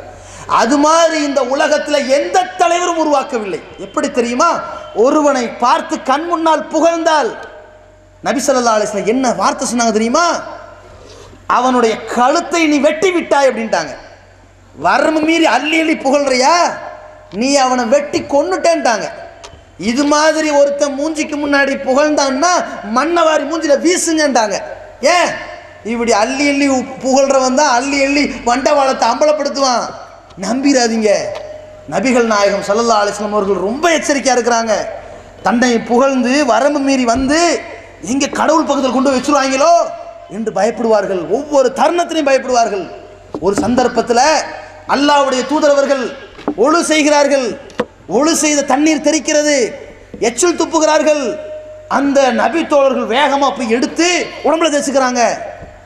இந்த ஹதீஸோட பாதியில் நிப்பாட்டிக்குவாங்க. இன்னைக்கு சில பேர் மக்களை ஏமாற்றுகிறார்களே ஒரு கூட்டம், இஸ்லாத்தின் பெயரால் மக்களை ஷேகுமார்கள் என்றும் பீர்மார்கள் என்றும் முரீதுகள் என்றும் மக்களை ஏமாற்றி பணம் சுரண்டி கொண்டிருக்கின்ற இந்த பூசாரி கூட்டம், அந்த முல்லாக்கள் செய்கின்ற இந்த ஏமாற்று வேலைக்கு இந்த ஹதீஸை இதோடு நிறுத்தி வைத்து சொல்வார்கள். அதற்கு பிறகு ரசூலுல்லாஹ் சொன்னதை இருட்டடிப்பு செய்வார்கள். அதுதான் அவர்கள் உண்மையான ஆன்மீக தலைவர் என்பதை உலகத்திற்கு போதிக்கிற தத்துவம். அல்லாஹ்வுடைய தூதர்கள் சொன்னார்கள், தோழர்களே என்ன செய்து விட்டீர்கள், மா ஷஅனுக்கும் ஹாதா, என்ன காரியத்தை பண்ணிட்டீங்க, இதுல தான் நன்மை இருக்குன்னு நினைக்கிறீங்களா? நீங்கள் தொழுங்கள், அதுல நன்மை இருக்கிறது. பசித்தவருக்கு உணவளியுங்கள், அதுல நன்மை இருக்கிறது. இந்த எச்சில் நன்மை இருக்கிறது என்று கண்டித்தார்கள். இதனால் தான் அல்லாஹ்வுடைய தூதர் ஒரு உண்மையான உன்னதமான உத்தம ஆன்மீக தலைவராக திகழ்ந்திருக்கிறார்கள். அப்படிப்பட்ட ஒரு வரலாற்றை இந்த உலகத்திற்கு மறைத்திருக்கிறது இந்த கூட்டம். ஆனால் அந்த வரலாற்றை அல்லாஹ்வின் கிருபையால் இன்றைக்கு பாதுகாக்கப்பட்டு நாம் உணர்ந்து கொண்டிருக்கின்றோம். வாழும் போதே தன்னை கடவுளாக்க வேண்டும் என்று பலரும் விரும்புவார்கள். தனக்கு சிலை வடிக்க வேண்டும் என்று நினைப்பார்கள். தன்னுடைய புகைப்படத்தை வீட்டிலெல்லாம் தொங்கவிட வேண்டும் என்று நினைப்பார்கள். தன்னுடைய புகைப்படத்தை ஒவ்வொருவனும் தன் கழுத்தில் டாலராக தொங்கவிட வேண்டும் என்று நினைப்பார்கள். அப்படி வைத்துக் கொண்டால் ஒரு மிகப்பெரிய புண்ணியம் என்று இவர்கள் அறிவிப்பார்கள். ஆனால் நபிகள் நாயகம் ஸல்லல்லாஹு அலைஹி வஸல்லம் அவர்கள் எங்கே தன்னை இறைவனுக்கு நிகராக இந்த சமுதாயம் வைத்து விடுவார்களோ என்று எச்சரிக்கை செய்த வண்ணம் சொல்கிறார்கள், லா துத்திரித்தூனி கமா அத்திரத்தின் நசாரா ஈசா இப்னு மரியம், மரியமுடைய மைந்தன் ஈசாவை அல்லாஹ்வுக்கு நிகராக ஆக்கி வரம்பு மீறி புகழ்ந்தார்களே, அது போன்று என்னை புகழ்ந்து விடாதீர்கள். இப்படி உலகத்தில் எந்த ஆன்மீக தலைவராக சொன்னார்களா? அல்லாஹ்வுடைய தூதர் சொல்லியிருக்கிறார்கள், புகழாதீர்கள், வலாக்கின் கூலு. அப்படி சொல்றதா இருந்தா, என்னை பத்தி நீங்க பேசுறதா இருந்தா அப்துல்லா, அல்லாஹ்வின் அடியார் என்று சொல்லுங்கள், ரசூலுஹு, இறைவனின் தூதர் என்று சொல்லுங்கள், வேற எந்த புகழ்ச்சி எனக்கு வேண்டாம் என்று நபி ஸல்லல்லாஹு அலைஹி வஸல்லம் அவர்கள் சொன்னார்கள். அதே நேரத்தில் இன்றைக்கு ஒவ்வொருவனும் தான் இறக்கும் தருவாய் வந்து விட்டது என்று வைத்துக் கொள்ளுங்கள், அதை அப்படியே மக்களுக்கு சேவை செய்கிறோம் என்று வைத்துக்கொண்டு தன்னுடைய அடக்கஸ்தலத்தை பூஜிக்க வாருங்கள், என்னிடத்தில் கடவுளுடைய சன்னிதானத்தை பெற வாருங்கள் என்று சொல்லி வாழும் பொழுதே தன்னுடைய மரணத்திற்கு தேவையான தயாரிப்பை செய்துவிட்டு அதற்கு பிறகு சம்பாதித்து செட்டில் ஆவதற்கு தேவையான அனைத்தையும் தயாரிக்கின்ற சமுதாயத்திற்கு மத்தியில் ஒரு மரணத்தை பற்றிய ஒரு பயமே இல்லாத ஒரு தூதராக, ஒரு ஆன்மீக தலைவராக இருந்ததோடு மட்டுமல்லாமல் மக்கள் தடம் புரண்டு விடக்கூடாது. எப்பொழுது மக்களுடைய மனசு அப்படி தடமாறு வாய்ப்பு இருக்குதுன்னா உணர்ச்சி வசப்பட்ட தடமாறிடும். ஒரு தூதர் உயிர் பிரியுதுன்னு தடமாறிடக்கூடாது. அதனால் முன்னாடியே தன்னுடைய மரண தருவாயில் படுத்த படுக்கையில் இருக்கும் போதே அல்லாஹ்வுடைய தூதர் அவர்கள் சொன்னார்கள், லா தஜ்அலு கப்ரி ஈதா, மக்களே என்னுடைய அடக்கஸ்தலத்தை வணக்கஸ்தலமாக ஆக்கிவிடாதீர்கள், பெருநாள் கொண்டாடும் இடமாக ஆக்கிவிடாதீர்கள், யோபது ஃபீஹி வசனா, அதை வழிபாட்டு தலமாக உருவாக்கி விடாதீர்கள் என்று சொன்னார்கள். என் மீது நீங்கள் புகழணும், அல்லாஹ்ட்ட பிரார்த்தனை செய்யுங்க, அல்லாஹும்ம ஸல்லி அலா முஹம்மதின் வ அலா ஆலி முஹம்மது, இது கேளுங்க, இந்த முகமதுக்கு அருள் புரிங்கன்னு சொல்லுங்க, இது போதும், வேற எதுவும் எனக்கு வேண்டாம் என்று சொல்லிவிட்டு விடை பிரிந்தார்களே. அப்படி விடை பிரிந்த இந்த தூதரின் சொத்து கணக்கு என்ன? ஆன்மீகத்தின் பெயரால் சம்பாதித்த 23 ஆண்டு கால சொத்து தான் என்ன? நஷ்ட கணக்கை சொல்ல முடியும், லாப கணக்கை சொல்ல முடியாது. அல்லாஹ்வுடைய தூதர் அவர்கள் தன்னந்தனியாக விட்டு சென்ற ஒரு குதிரை, அதே போல சில ஆடுகள், தொழிலுக்கு பயன்படுத்திய சில ஆடுகள், ஒரு காணி நிலம், அதையும் கூட அரசாங்கத்தின் சொத்தாக ஒப்படைத்து விட்டு போய்விட்டார்கள். ஆன்மீகத்தின் பெயரை சொல்லி என் வாரிசுகள் என் பெயரை சொல்லி சம்பாதித்து விடக்கூடாது, எனவே பொது சொத்திலிருந்து என் வாரிசுதார்கள் யாருக்கும் நயா பைசா தரக்கூடாது என்று சொல்லிட்டு போன, உலகத்தில் இப்படி ஒரு உயில் எழுதிய, இப்படி ஒரு வசியத்து செய்த, இப்படி ஒரு மரண சாசனம் சொன்ன ஒரு மனிதர் நபிகள் நாயகம் ஸல்லல்லாஹு அலைஹி வஸல்லம் அவர்கள் தான். அதே மாதிரி இப்படி ஒரு ஆன்மீக தலைவரின் ஒரு பார்வையில் இந்த தூதர் முகம்மதுடைய வாழ்க்கை இப்படி உன்னதமிக்க ஒரு வாழ்க்கையாக இருக்கிறது. இரண்டாவது, அரசியல் வாழ்க்கை. இந்த சமுதாயத்தில் ஒரு சகாப்தத்தை ஏற்படுத்துவதற்கான ஒரு வாய்ப்பு. நம்ம நினைக்கலாம் ஆன்மீகத்தில் சம்பாதிக்கல, அரசியலில் சம்பாதிச்சாங்களா என்று நம்ம யோசிக்கலாம். அதே நேரத்தில் பிற மதத்தவர்கள் யோசிக்கலாம், இவர் இவ்வளோ பெரிய சாம்ராஜ்யத்தை படைச்சிருக்காரு, அரசியலில் கூட எதுவும் சம்பாதிக்கலையா நினைக்கலாம். இந்த தூதருடைய வரலாற்றுக்கு முன்னால் இன்றைய அரசியல்வாதிகளை நீங்கள் கண்ணில் வைத்துக் கொள்ளுங்கள். இன்றைக்கு அரசியல்வாதிகள் ஒரு வார்டு கவுன்சிலர் இருந்து நாட்டின் பிரதமர் வரைக்கும் அவருக்கு எத்தனை அடுக்கு பாதுகாப்பு, அவருக்கு முன்னாடி பின்னாடி எத்தனை வாகனங்கள், அவர் நடப்பதற்கும் அவர் பேசுவதற்கும் எத்தனை கைத்தட்டுக்கள், அவருக்கு எவ்வளவு கைத்தடிகள் இருக்கிறதை பார்க்கிறோம். வீடு, ஒரு அரண்மனை போன்ற ஒரு வீடு, மிகப்பெரிய ஒரு சொத்து. அவன் இந்த ஆட்சி பொறுப்பதற்கு வருவதற்கு முன்னால் மக்களிடத்தில் பிச்சைக்காரனை விட படுமோசமாக இருந்தவன். அந்த ஆட்சி பொறுப்புக்கு பின்னால் இவனுடைய சொத்து கணக்கு எகிரி அடித்து விடுகிறது. கால்குலேட்டரில் கணக்கு போட முடிய மாட்டேங்குது. ஒரு போஸ்டர் அடிக்கிறாங்க, 1,75,00,000 கோடின்னு ஏதோ சொல்கிறான். கோடான கோடி கோடான கோடி கோடான கோடி ஏமாற்றம் ஊழல் அப்படின்னு சொல்கிறான்ல, அதுக்கு போஸ்ட் அடிக்கிறான் 1,0,0,0,0,0 போஸ்ட் நீண்டிருக்கு ஒரு பேனர், மற்றும் பல பூஜ்ஜியங்கள் கொள்ளையடிக்கப்பட்டிருக்குது. கால்குலேட்டரில் அடங்கலை. இந்த நிலையில் தான் இன்றைக்கு அரசியல் வாழ்க்கை இருக்கிறது. இவங்கள்ட்ட நீதி நேர்மையை பார்க்க முடியுமா? பார்க்கவே முடியாது.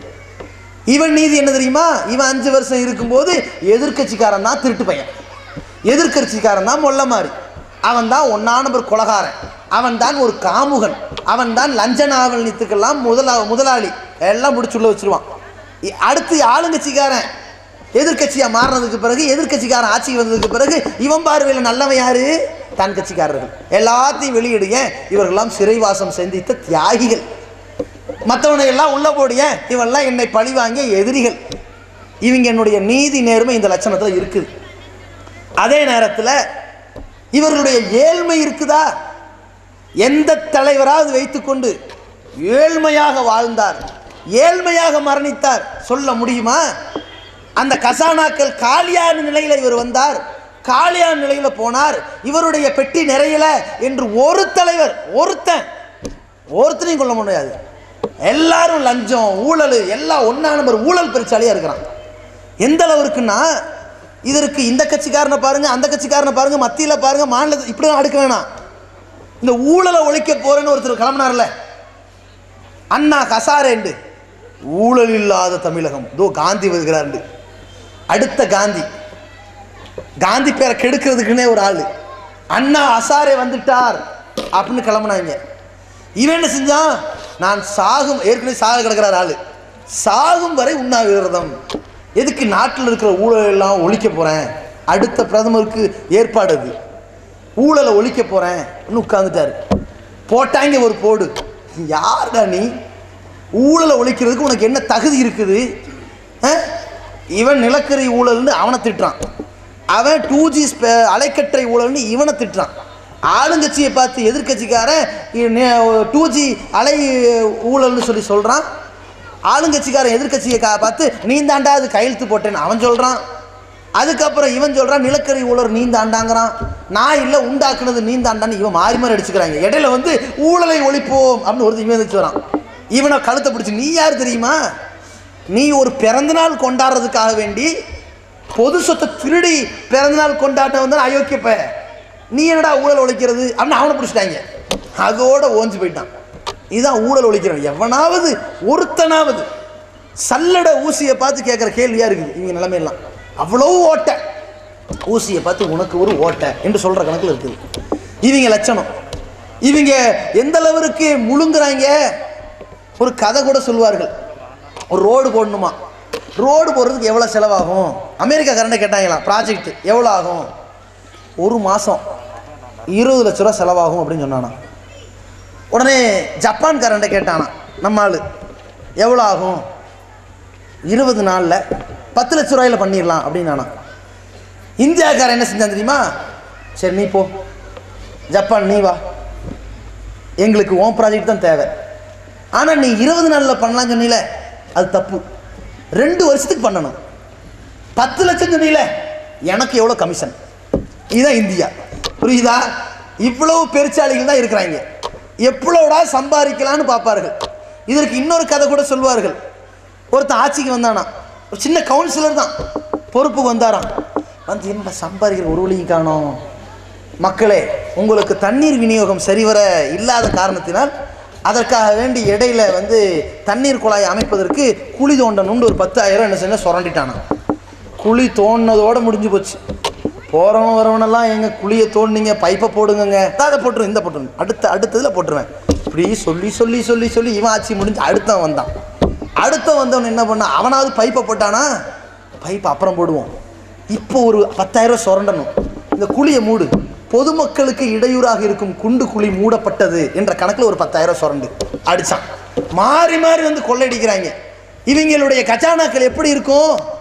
இவங்க கஜானாக்கள் எந்த அளவுக்குண்டா, இந்த 5 வருஷத்தில் எவ்வளோ கொள்ளையடிக்க முடியுமோ தொடச்சு வலிச்சு போயிடுவான்.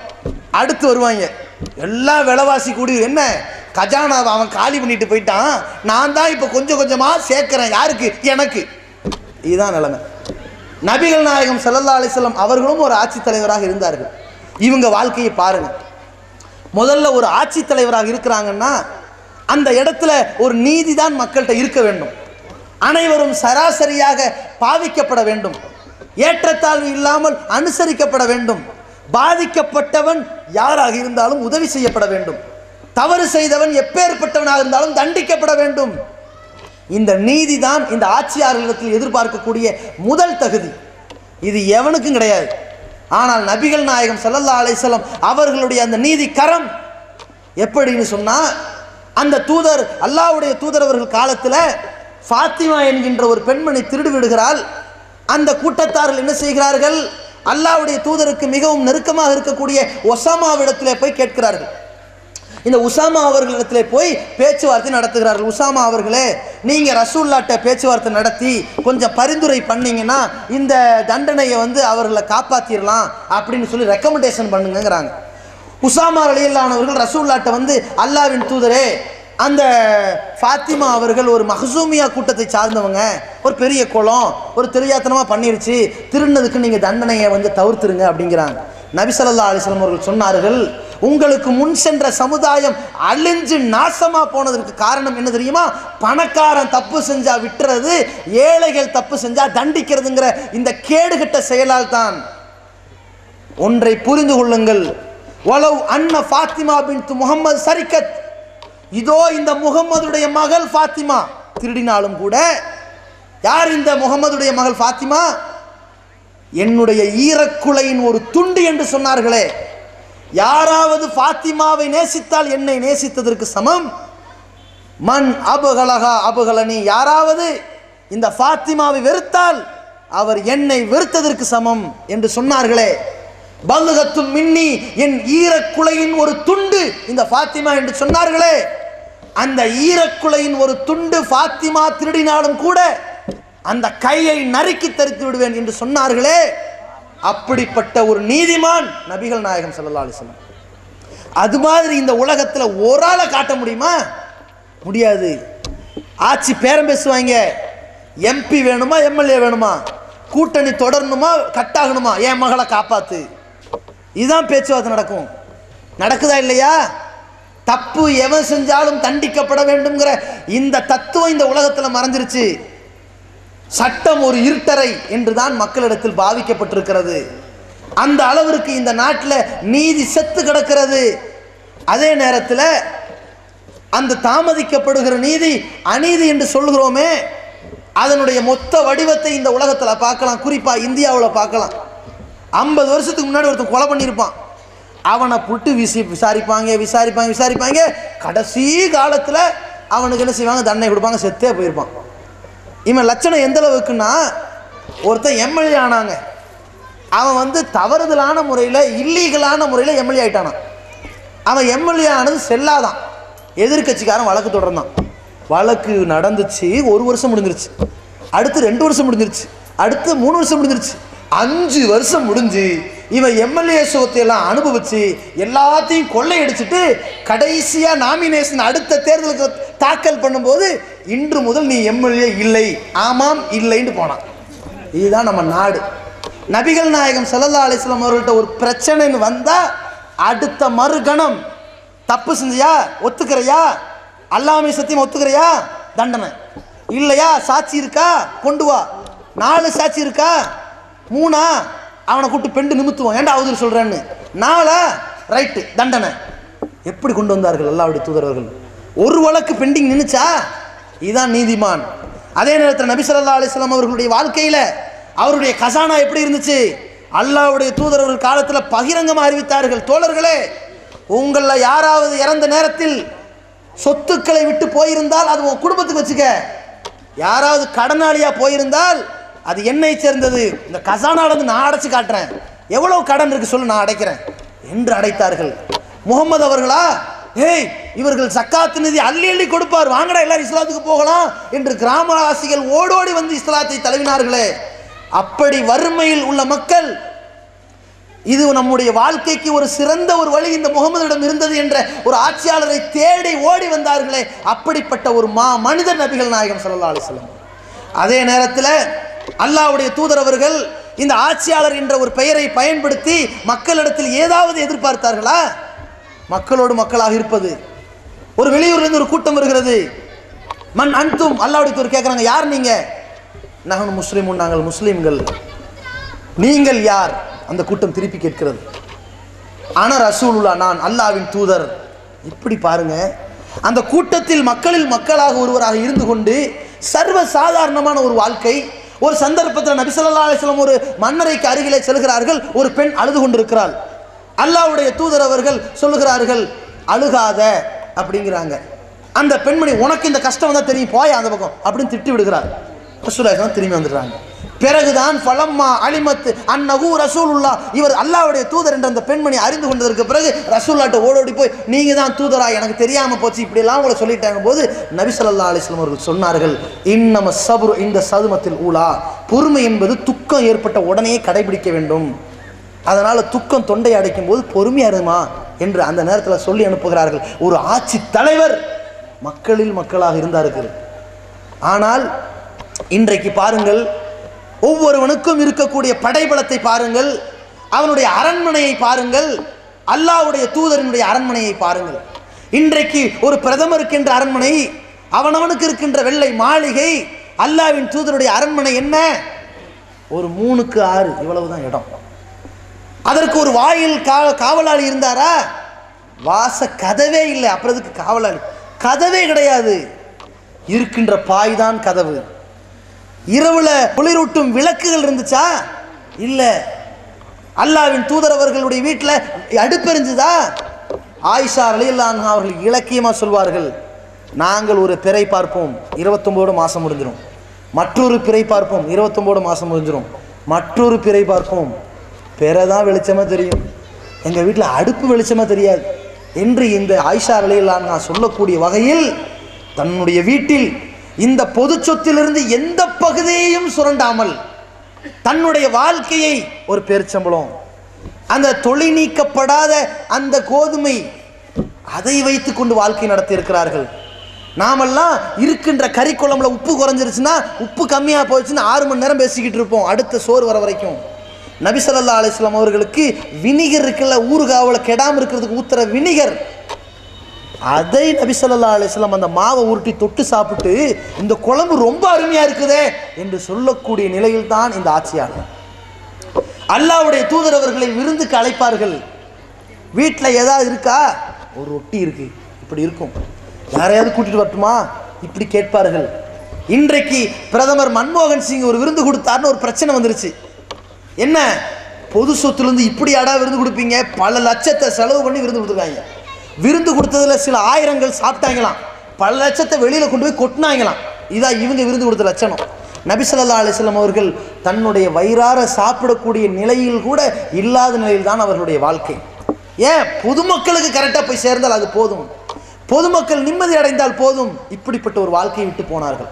எந்த அளவிற்கு என்றால் தன்னுடைய அந்த வயோதிக காலத்திலே அந்த ஏழ்மையான நிலையில கைத்து கட்டலில் உருண்டு பிறண்ட அல்லாஹ்வுடைய தூதர் அவர்கள், அந்த உறக்கத்தை கழித்த இந்த இறை தூதர், இந்த ஆட்சி தலைவர், இந்த வல்லரசு நாட்டின் அதிபதி, இந்த முகம்மது என்ற பெயரை கேட்டால் அநியாயமாக போர் தொடுக்கக்கூடியவன், ஒரு மாதத்திற்கு அந்த பக்கம் பயணம் செய்யக்கூடியவனாக இருந்தாலும் அதுவரைக்கும் பயப்படுவான் என்று சொன்னார்கள். அது மாதிரி ஒரு பாதுகாப்பான ஒரு பூமியை அல்லாஹ்வுடைய கிருபையினால் ஒரு திடகாத்திரமான உழைப்பால் திரட்டி வைத்தார்கள். ஒரு கோழை அல்ல. அந்த தூதர் தன்னுடைய வறுமை காலகட்டத்தில் தன்னுடைய போர் கவசத்தை ஒரு யூதரிடத்தில் அடமானம் வைத்து வாழ்க்கை நடத்தார்கள். அதனால் சாப்பிட்டார்கள், அப்படியே இறந்தார்கள் அடமானம் வைக்கப்பட்ட கவசையுடையோடு. அந்த உடை அங்கே போய்விட்டது. அந்த நிலையில் வஃபாத்தானார்கள் என்ற வரலாற்றை பார்க்கின்றோம். இப்படிப்பட்ட ஒரு ஆட்சி தலைவரை இந்த உலகம் பார்த்திருக்கிறதா? இந்த உலகம் இன்றைக்கு யாரையாவது பார்க்க முடியுமா? அப்படிப்பட்ட ஒரு மனிதர், மாமனிதராக நபிகள் நாயகம் ஸல்லல்லாஹு அலைஹி வஸல்லம் அவர்கள் எந்த அளவிற்குன்னு சொன்னா, தன்னுடைய பேர குழந்தைகள் ஒரு பேரிச்சம்பளமா இருந்தால் பொது சொத்து. ஒரு சந்தர்ப்பத்தில் ரசூலுல்லாஹி ஸல்லல்லாஹு அலைஹி வஸல்லம் பசிங்க, ஒரு பேரிச்சம்பளத்தை விழுந்திருக்குது. அல்லாஹ்வுடைய தூதர் சொல்றாங்க, இந்த பேரித்தம்பளம் பொது சொத்தினுடைய பேரித்தம்பளமாக இருக்குமோ என்று நான் நினைக்காமல் இருந்தால் உடனே எடுத்து வாயில போட்டிருக்கேன். நினைச்சதுனால அது அங்கேயே போய் போட்டுறேன்னு போட்டாங்க. எப்படி பாருங்க வாழ்க்கை எந்த மாதிரி இருந்திருக்காங்கன்னு பாருங்க. அல்லாஹ்வுடைய தூதருடைய மனைவி ஆயிஷா ரலியல்லாஹு அன்ஹா சொல்வார்கள், நபி ஸல்லல்லாஹு அலைஹி வஸல்லம் அவர்கள் எங்களுடைய வீட்டில் இருக்கும்போது இரவில் தொழுவார்கள். சஜிதாவுக்கு போகும்போது என் காலை குத்தி விடுவார்கள், நான் மடக்கிக் கொள்வேன், சஜிதா செய்வார்கள், பிறகு எழுவார்கள், காலை நீட்டிக்கொள்வேன். அப்பொழுது சஹாபாக்கள் கேட்குறாங்க, மூமினின் தாயாரே, ஏன் நபி ஸல்லல்லாஹு அலைஹி வஸல்லம் சஜிதா செய்ய வராங்க என்று தெரிந்து கொண்டு காலை ஃபஸ்ட்டே மடிச்சிருக்க வேண்டியதானே என்று சொல்லுகிற பொழுது, அன்றைய காலங்களில் எங்கள் வீட்டில் ஒரு விளக்கு கூட கிடையாது. சிமினி விளக்கு தான், பக்கத்து வீட்டில் போய் பத்தி வைத்துட்டு வரவேன்னு, அந்த விளக்கு கூட கிடையாது. ஒரு ஆட்சி தலைவர் எப்படி வாழ்க்கை பாருங்கள். நபிகள் நாயகம் ஸல்லல்லாஹு அலைஹி வஸல்லம் அவர்களுடைய காலகட்டத்தில் ஒரு ஆட்சி தலைவர்.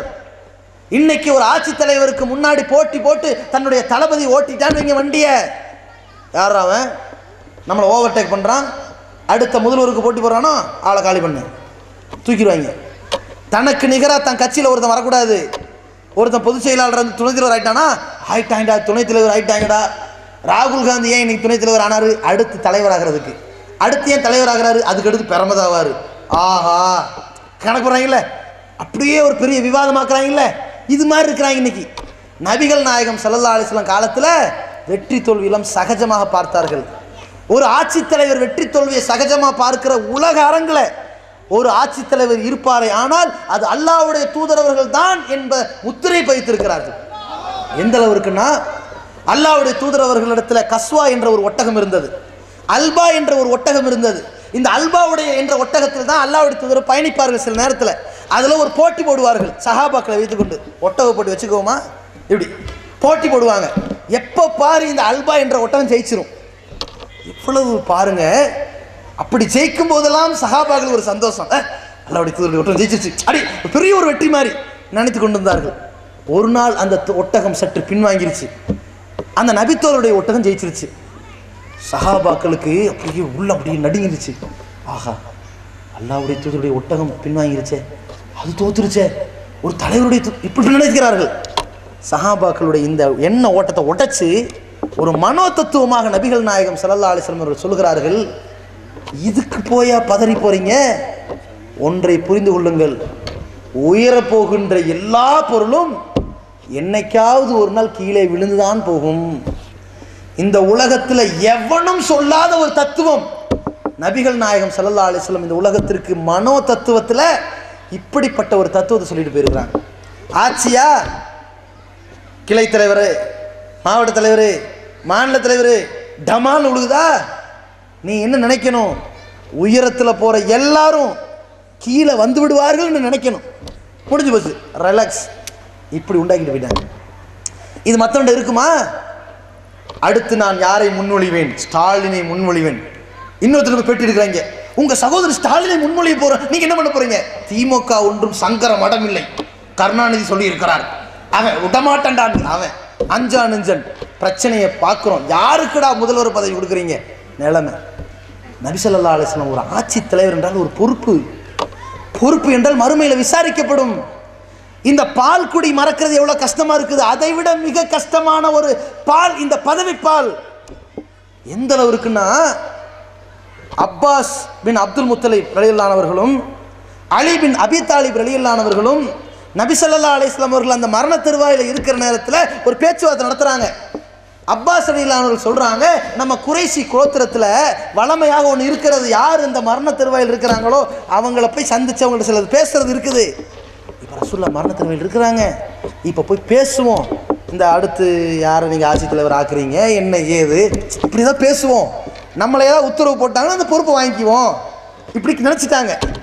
அலி ரலியல்லாஹு அவர்கள் ரசூலுல்லாஹி ஸல்லல்லாஹு அலைஹி வஸல்லம் அந்த நாடி துடிப்பை மிக துல்லியமாக கணித்து எவ்வளவு தெளிவாக சொல்கிறாங்க தெரியுமா, மருமகன் எவ்வளவு தெளிவாக சொல்கிறாங்கன்னு சொன்னால், இந்தாப்பா ஒன்று நல்லா புரிஞ்சுக்க, நம்ம போகிறோம் கொடுத்தா கிடைக்கும், ஆனால் ரசூலுல்லாஹ்ட்ட ஒரு பாணி இருக்கிறது, எவன் பொறுப்பை கேட்டு வாங்குறானோ காலகாலத்துக்கும் கொடுக்காதீங்கன்னு சொல்லுவாங்க.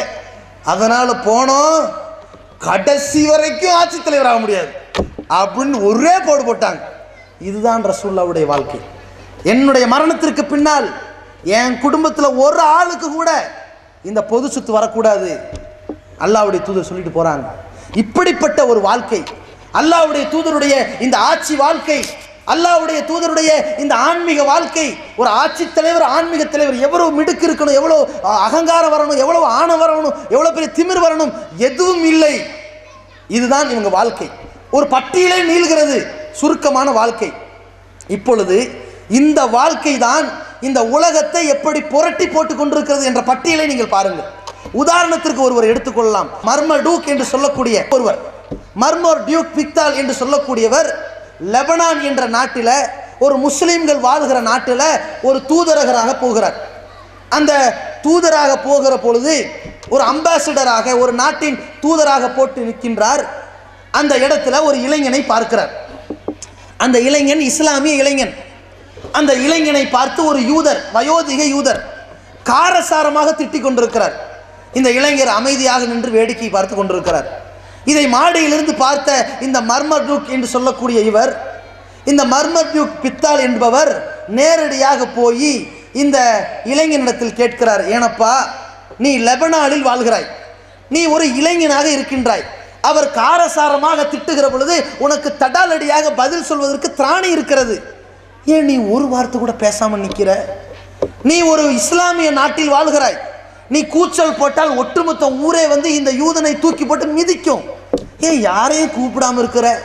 நீ ஒரு கிழவன்ட்ட பேசிக்கிட்டு இருக்கிற, தட்டுனா உளுந்துருவான், ஏன் ஒண்ணுமே செய்யாம இருக்கிற என்று கேட்ட பொழுது அவர் சொன்னார், எங்களுடைய தூதர் நபிகள் நாயகம் ஸல்லல்லாஹு அலைஹி வஸல்லம் அவர்கள் சொன்னார்கள், ஒருவன் இன்னொருவனிடமிருந்து கடன் வாங்கிவிட்டால் அந்த கடன் கொடுத்தவருக்கு கடன் வாங்கியவரை ஏசுவதற்கு, திட்டுவதற்கு உரிமை இருக்கிறது என்று சொன்னார்கள்.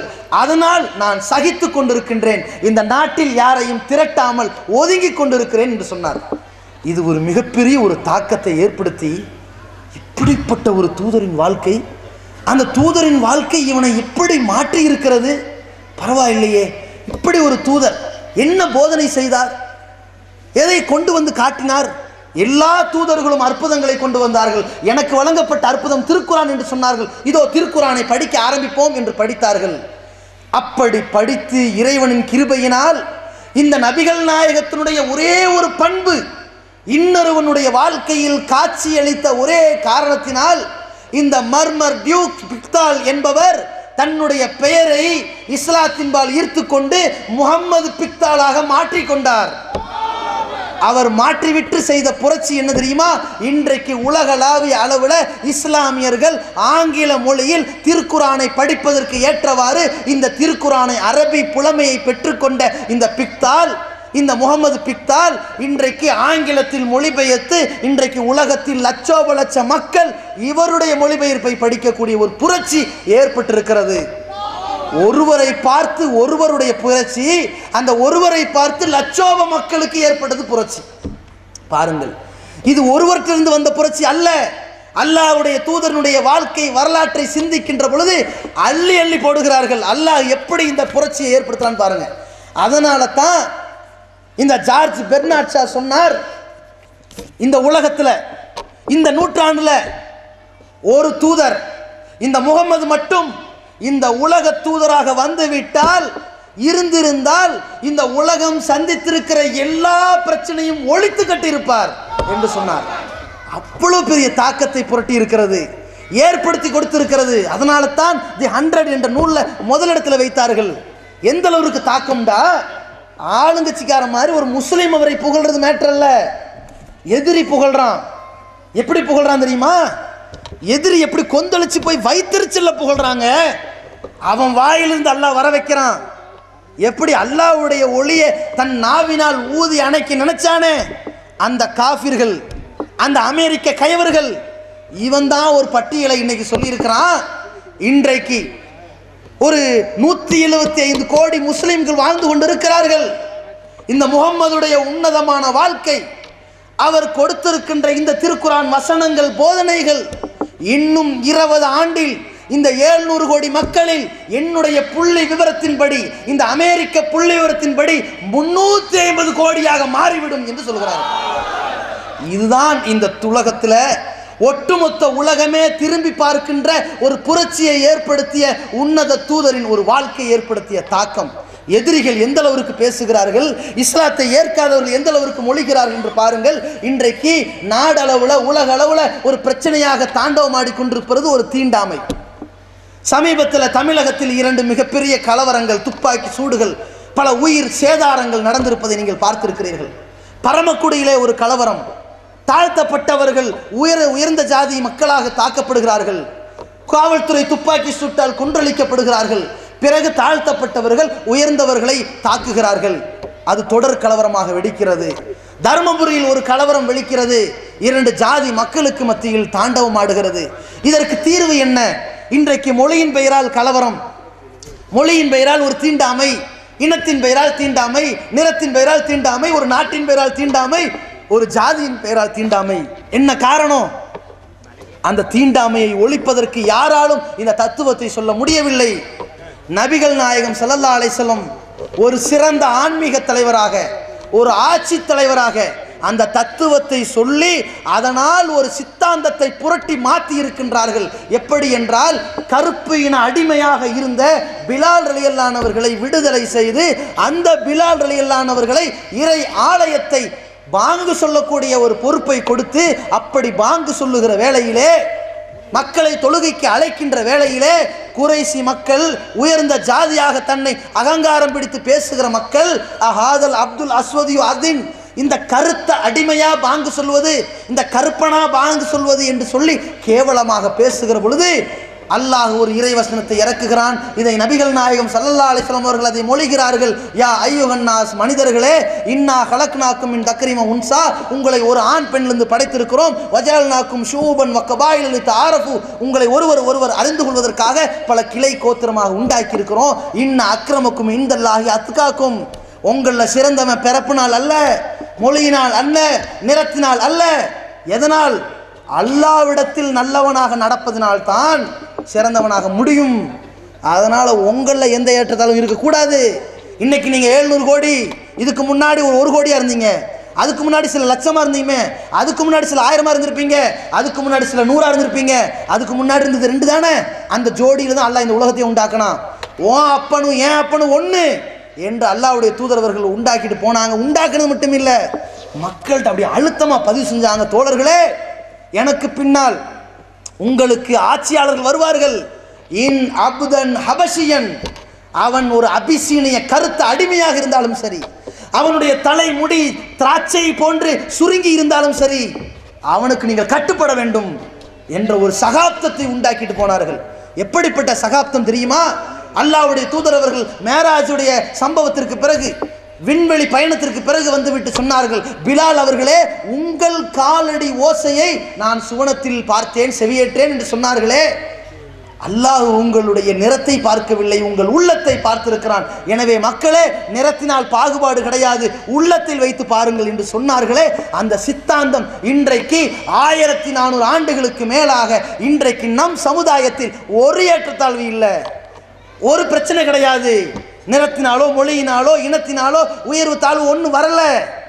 அப்படிப்பட்ட சரித்திர புரட்சியை எல்லா அறிஞர்களும், காந்தி உட்பட, இந்த ஜார்ஜ் பெர்னார்ட் ஷா உட்பட எல்லா அறிஞர்களும் என்ன சொல்கிறார்கள் தெரியுமா?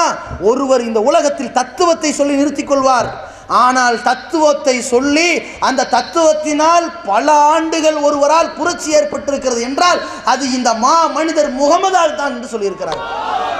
அதே மாதிரி இன்றைக்கு மக்களிடத்தில் கட்டவிழ்த்தப்படுகின்ற இன்னொரு பிரச்சனை கற்பழிப்பு. கற்பழிப்பு நிலைமை என்ன? இந்தியா நாரி திரிகின்றது. Rape capital of India Delhi என்று சொல்கின்றான். கற்பழிப்பு தலைநகரமாக இந்தியாவில் இருப்பது டெல்லி என்று சொல்கின்றார்கள். பட்டை பெயர் சூடி இருக்கிறார்கள். பாருங்க எந்த அளவுக்கு தெரியுமா? கற்பழிப்பு சர்வே எடுக்கிறான். 2010 522 கற்பழிப்பு டெல்லியில் மட்டும் நடக்குது. 2010 522, 2011 600, 2012 693 தாண்டிக்கிட்டு வருது. என்ன பட்டமா, சாதனையா, கின்னஸா? நிலைமையை பார்க்கிறோம். கற்பழிப்புக்கு ஒரு புள்ளி வரும் சொல்றான். இந்திய நாட்டில் ஒவ்வொரு மணி நேரத்திற்கும் கற்பழிக்கப்படுகிறார்கள். இந்த நாட்டில் ஒரு நாளைக்கு 8 பேர் கற்பழிக்கப்படுகிறார்கள். ஒரு மாதத்திற்கு 244 பேர் கற்பழிக்கப்படுகிறார்கள். ஒரு வருடத்திற்கு 2920 பேர் கற்பழிக்கப்படுகிறார்கள், மானபங்கப்படுத்தப்படுகிறார்கள். இது புள்ளி விவரம் கணக்கில் வந்தது, வராது பல ஆயிரம் இருக்கும். இதை பார்த்து கொந்தளிக்கிறார்கள்.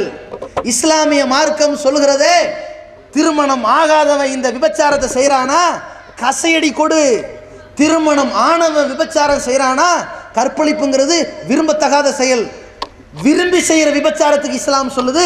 திருமணம் ஆனவன் செய்கிறானா கல்லெறிஞ்சு கொள்ளு சொல்கிறது. அல்லாஹ்வுடைய தூதர் அவர்கள் அந்த சட்டத்தை மக்களுக்கு பிரயோகித்தார்கள், பிரகடனப்படுத்தினார்கள். இன்றைக்கு 24 கோடி மக்கள் தொகை உள்ள இந்த சவுதி நாடு கற்பழிப்பிலிருந்து பாதுகாப்பு பெற்ற நாடாக திகழ்கிறது. இதை பார்த்த அத்வானி நாவிலிருந்து அல்லாஹ் சொல்ல வைக்கின்றான், இந்த முகம்மது அவர்கள் பிரகடனப்படுத்திய இந்த சட்டம் தான் இந்தியாவில் இருக்கிற பெண்களை காக்கும் என்று. இதுதான் தாக்கம். சுஷ்மா சுவராஜ், இந்த கற்பழிப்பு கடுமையான இஸ்லாமிய தண்டனை வழங்கப்பட்டு இதற்கு ஒரு முற்றுப்புள்ளி வைக்கப்பட வேண்டும் என்று சொல்கிறார்கள். அதே மாதிரி இதற்கு கற்பழிப்புக்கு தண்டனை நம்ம நாட்டு லட்சணம் எப்படி இருக்கு தெரியுமா? கொலைக்கே சரியான தண்டனை கிடையாதுங்க. திட்டமிட்டு கொலை பண்றான்னு வைங்க, அவனையே கூப்பிட்டு வச்சு தள்ளுபடி பண்ணிடுவாங்க. எப்படி தெரியுமா? நீ கோபத்தில் கொன்னையா? ஆமா. ஆத்திரத்தில் கொன்ன, தள்ளுபடி, தூக்கு தண்டனை இல்லை. திட்டமிட்டு கொலை பண்ணையா? ஆமா. அல்லது கொலை பண்ணும்போது கை தவறி விழுந்துருச்சா, இல்லை கை தவறி விழுந்து செத்துட்டான் அப்படின்னா தண்டனை இல்லை, போ செல்லாது செல்லாது செல்லாது. அடுத்து என்ன? நீ கொலை பண்ணும்போது எத்தனை பேர் உங்ககிட்ட நின்னா சொல்லு. 2 பேர் இருந்தாங்க, அந்த 2 பேர் கூட்டு வா. இந்தா கொலை பண்ணுவோம் பார்த்தியா? பார்த்த ஞாபகம். செல்லாது, போ, தண்டனை கேன்சல். எவனுக்கு தண்டனை தெரியுமா? ஏங்க வளவளம் விசாரிக்கிறிய?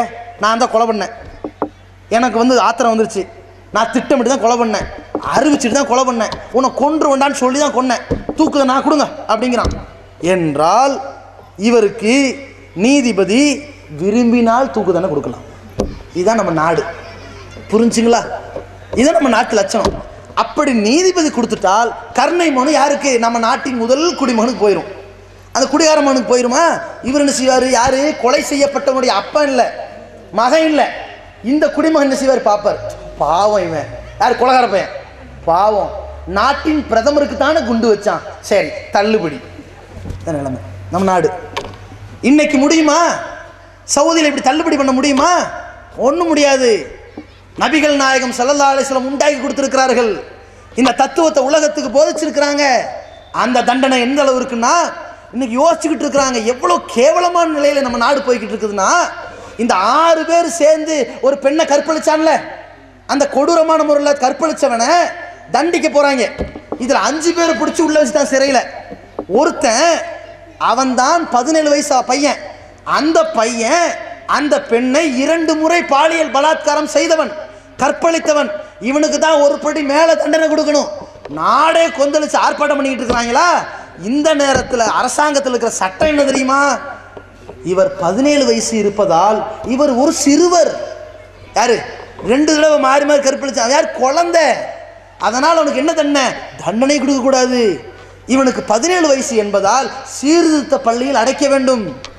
5 மாதம் கழிச்சு அவனுக்கு 18 வயசு ஆகுதான். எங்கே? சிறைச்சாலைக்கு. விடுதலை. எதுக்கு? அடுத்த கற்பழிப்புக்கு. இதுதான் நம்ம நாட்டு லட்சணம். இன்னைக்கு ஆய்வு பண்ணுறாங்க, விடக்கூடாது, எப்படிடா இதை கொலை பண்ணாமல் விடக்கூடாது, இவனுக்கு தண்டனை கொடுக்காம விடக்கூடாதுன்னு சொல்லிட்டு ஆய்வு பண்ணுறாங்க. ஏன் இந்த மேஜர் மைனரு 18 ஏன் வைக்கணும்? 17ன்னு வச்சா என்ன இவனுக்காக வேண்டி? அப்போ நாளைக்கு இந்த 16 வயசில் ஒருத்தன் இந்த தவறை செஞ்சா என்ன பண்ணுவீங்க? செய்யாமலா இருந்தா? குமுதான்னு ஒரு பொம்பளையை கடத்திட்டு போய் டெல்லியில் வச்சு ஒரு கற்பழிச்சான ஒருத்தன், வயசு எவ்வளோ? 16. 14 வயசு பையன் பண்ணானே, அதுக்கு என்ன சொல்ல போறீங்க? நாட்டில் நடக்கிறதே இல்லையா? எங்க 36 வயசு பொம்பளை ஒரு 14 வயசுக்காரன் கற்பழிச்சானே, 14 குழந்தைன்றீங்களா? 14 குறைச்சிக்கலாம் அப்படிம்பாங்க. ரசூலுல்லாஹி ஸல்லல்லாஹு அலைஹி வஸல்லம் உலகமே கண்ணாமூலி திருகி போய் என்னடா தண்டனை கொடுக்கிறது, எப்படிடா வயசை கண்டுபிடிக்கிறதுன்னு திணறிக்கிட்டு இருக்கிற பொழுது அல்லாஹ்வுடைய தூதரவர்கள் சொல்லி கொடுத்திருக்கிறார்கள். பாருங்கள், ஒரு மனிதரை உண்டாக்கிய ஒரு புரட்சி பாருங்க, எவனாலையும் இந்த பதிலை சொல்ல முடியாது. எப்படி தெரியுமா? 3 பேர் பாவத்திலிருந்து மன்னிக்கப்பட்டு விட்டார்கள். ஒருவன் தூங்கி கொண்டிருந்தவன் தவறு செய்தால், தூக்கத்தில் தவறு செய்தால் அவனுக்கு தண்டனை இல்லை. இது நியாயம், சுயநயம் இல்லை. ஒருத்தன் பைத்தியக்காரன் தவறு செய்தால் அவனுக்கு தண்டனை இல்லை, அது நியாயம், சுயநயம் இல்லை. அதே நேரத்தில் ஒரு சிறுவன் பருவ வயதை அடையும் வரை தண்டனை இல்லை. பருவ வயது அடைஞ்சானா வயசெல்லாம் பார்க்காத, பருவ வயதுன்னா பருவம் தான் முக்கியம். இந்த காரியத்தை செய்யறானா அவனுக்கு பருவம் வந்துருச்சு, அவ்வளவுதான், முடிஞ்சு போச்சு, தூக்கி எறி அவனை. இதுதான் இஸ்லாம். இன்றைக்கு ரிசானா என்று சொல்லக்கூடிய ஒரு பெண்ணை அந்த சவுதி அரசாங்கம் தண்டித்தது, கொன்றது. இன்னைக்கு இந்த கற்பழிப்பு சம்பவம் நடந்ததுக்காக வேண்டி நாட்டில் உள்ள எல்லாருமே அந்த 6 பேரை கொல்லணும்னு சொன்னவன் தலைகிலா மாறி போய் இன்னைக்கு எழுதுறான். இலங்கையை சார்ந்த ரிசானா என்ற பெண், அப்பாவி பெண், சின்னஞ்சிறு சிறுமி, மூஞ்சிய சின்ன பிள்ளை போட்டோ போட்டு சிறுமி, எவ்வளோ? 17 வயசு. 17 வயசு சிறுமியா அந்த சிறுமி. அந்த பெண்ணை போய் தருந்து கொண்டு விட்டார்கள். அவனு கலப்புறாங்க, என்னடா உளறீங்க, இந்த 17 வயசு பையன் கற்பழிச்சுட்டான்னு சொல்லி இவனை கொல்லணுங்கிறீங்க. அதே 17 வயசு பொம்பளை ஒரு பச்சிலம் குழந்தைய, பால் குடித்துட்டு இருக்கிற குழந்தைய நசுக்கி கொண்டிருக்கிறா, இவளை போய் கொல்லக்கூடாதுங்கிற. ஓஹோ, அந்த குழந்தை அரபி நாட்டு குழந்தைங்கனாலயா? ஒருவேளை இந்திய குழந்தையா இருந்தால் விட்டுறியா நீ? என்ன பேசுறான் இவன்? எழுதுறான், எழுதுவர மிருகபுத்திரன் எழுதியிருக்கிறான். மிருகபுத்திரன் இவன் எழுதுறான், ரிசானாவுக்கு ஏற்பட்ட துரோகம் அப்படின்னு. ஏன் இவன் என்ன நீதிபதியா இவன் எழுதுறதுக்கு? இந்த தண்டனை கடுமையா இருக்குதான், காட்டுமிராண்டித்தனமா இருக்குதான். எது? மக்களை காப்பாற்றுற இந்த தண்டனை, மக்களை வாழ வைக்கிற தண்டனை காட்டுமிராண்டித்தனமா இருக்குதான். நான் கேட்குறேன், காட்டுமிராண்டித்தனமா இருக்குங்கிறியே, இந்த தண்டனையை தீர்ப்பளிக்கிற இடத்துல இந்த நீதிபதியா நீ? அல்லது அந்த குழந்தையை இந்த பெண் தான் கொலை செய்தால் என்று மருத்துவ அறிக்கை சொன்னார்களே, அந்த மருத்துவ ஆய்வாளரா நீ? அந்த பெண் அப்பாவின்னு சொல்றதுக்கு நீ பேட்டி எடுக்கிற பத்திரிகைக்காரன், உன் இஷ்டத்துக்கு எழுதி விட்டு போவ. இதுதான் முக்கியம். நியாயமா இருக்கணும், நேர்மையா இருக்கணும். ஒரு சமுதாயத்தை கொச்சப்படுத்துறதுக்காக வேண்டி இந்த அபாண்டத்தை சுமத்தக்கூடாது. இன்னைக்கு தமிழ்நாடு தௌஹீத் ஜமாத் இந்த நக்கீரை, இந்த ஆனந்த விகட, இந்த விகடன் கும்பலுக்கும் இந்த மனுஷிய புத்திரங்கிற பேர்ல மிருகபுத்திர வேலை செஞ்சிருக்கானே, இந்த அபாண்டத்தை எழுதியவனுக்கும் இந்த ரிசானா விஷயத்தில் நடந்தது அநியாயமா சரியான தண்டனையா என்று தமிழ்நாடு தௌஹீத் ஜமாத் குரானிய சட்டத்தில் நீ விளையாடுற, நீ வாடா விவாதத்துக்கு என்று கூப்பிட்டு இருக்கிறது. மோதி பார்ப்போம், விவாதத்துக்கு வர மாட்டாங்க அவங்க. ஏன்னா சத்தியம் நிலைக்கும் அசத்தியம் அழிஞ்சு போயிடும். அதனால இவர்களுக்கு அழைச்சிருக்கிறோம், வரமாட்டார்கள். ஆனால் இந்த தண்டனை தான் மிகப்பெரிய பொக்கிஷம், பாதுகாப்பு.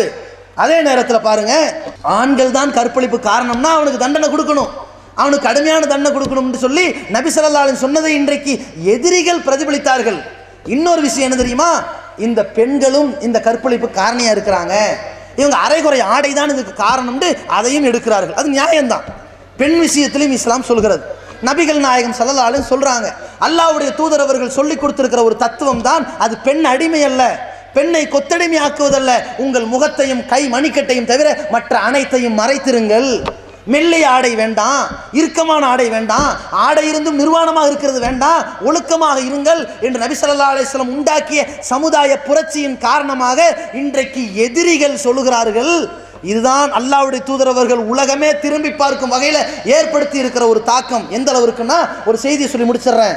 மதுரை ஆதீனம் அருணகிரிநாதர் ஒரு பூசாரி சொல்லுகின்றார், இன்றைய நாட்டில் பாலியல் பலாத்காரம் வெடிச்சு பரவுகிறது என்றால் அதற்கு காரணம் பெண்களும் இருக்கிறார்கள்.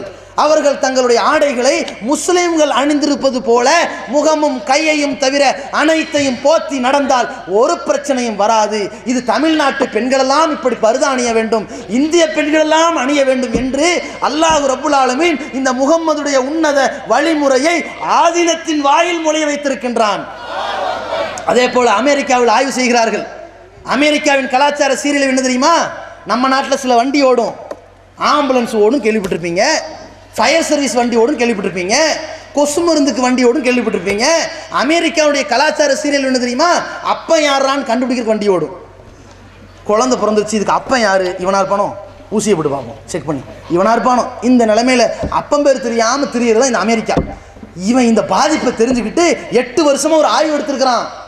8 வருடமாக 6 லட்சம் பேர்களிடத்தில் 31 நாடுகள்கிட்ட 8 வருடமாக செய்த ஆய்வு எல்லா பெண்கள்கிட்டையும் 6 லட்சம் பெண்கள்கிட்டையும் செய்திருக்கிறான். பாலியல் பலாத்காரம் ஆளாக்கப்பட்டீங்களா?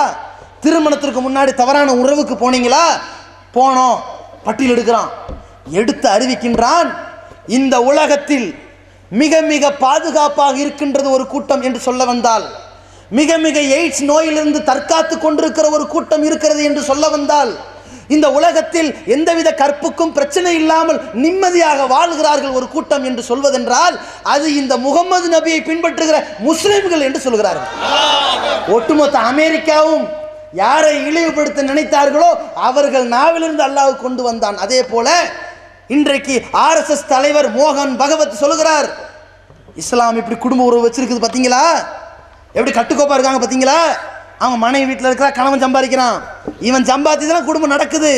இந்த பொண்டாட்டி ஊர் சுற்றி போகல, கணவனுக்கு கட்டுப்பட மனைவியா இருக்கிறா, ஒரு பிரச்சனையும் வரல.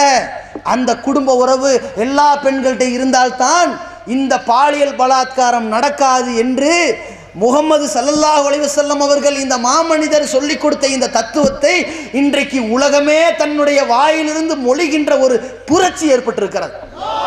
அந்த வகையில் அல்லாஹ்வுடைய தூதர் அவர்களுடைய உன்னதமான ஒரு வாழ்க்கை, அவர்களுடைய சொல் செயல் அங்கீகாரம், அவர்களுடைய நற்பண்புகள், நற்போதனைகள், அந்த ஒழுக்கவியல் இந்த உலக அரங்கத்தில் எல்லா மக்களிடத்திலும் மிகப்பெரிய ஒரு மாற்றத்தையும் ஒரு தாக்கத்தையும் ஏற்படுத்தி காட்டியிருக்கிறது என்றால் அதற்கு காரணம் இந்த சத்திய கொள்கை. படைத்தவனை வணங்குங்கள், படைப்பினங்களை வணங்காதீர்கள். இறைவன் தேவையற்றவன், அவனுக்கு காணிக்கை தேவையில்லை, அவனுக்கு பெற்றோர் இல்லை, பிள்ளை இல்லை, அவன் ஒருவன் தனித்தவன் என்ற தத்துவத்தை சொல்லி நான் இறைவனுடைய அடிமைதான், இறைவனுடைய தூதர் தான், ஒரு மனிதன் தான், இறை செய்தியை தான் உங்களுக்கு சொன்னேன் என்ற ஒரு பணிவான, பண்பான, ஒழுக்கமான, நேர்மையான, நீதியான, ஒரு நியாயமான ஒரு வாழ்க்கையை வாழ்ந்து காட்டிய இந்த முஹம்மது ஸல்லல்லாஹு அலைஹி வஸல்லம் அவர்களை தூதராக நாம் பெற்றுக்கொண்டதில் அல்லாஹ்வுக்கே எல்லா புகழும் உண்டாகட்டுமாக. அதே போல இப்படிப்பட்ட ஒரு தூதரை பெற்றிருக்கிறோம் என்றால் இவரை போற்றுகிறோம் என்ற பெயரில் மௌலிது பாடல்களை ஓதி அவர்களை தூற்றிவிடக்கூடாது. அவர்களுடைய சொல் செயல் அங்கீகாரங்களை போன்று எப்படி மர்மோ டூக் பிக்தாலை எப்படி முகமது பிக்தாலாக ஒருவருடைய வாழ்க்கை, நபிகளாருடைய அந்த கடன் கொடுக்கல் வாங்கலுடைய அந்த செயல் ஒரு இஸ்லாத்தின் பக்கம் ஈர்த்ததோ அதுபோல நம்முடைய வாழ்க்கையின் அனைத்து செயல்களும் அல்லாஹ்வுடைய தூதரை போன்றே வாழ்க்கை வடிவத்தை உண்டாக்கி ஒட்டுமொத்த உலக மாந்தர்களையும் சத்திய இஸ்லாத்தின் பால் இருக்கக்கூடிய பணியில் நாம் இறங்குவோம். வல்ல ரஹ்மான் அதற்கு அருள் புரிவானாக. வாஹிரு தவானா அல்ஹம்துலில்லாஹி ரப்பில் ஆலமீன். அஸ்ஸலாமு அலைக்கும் வரஹ்மத்துல்லாஹி வபரகாத்துஹு.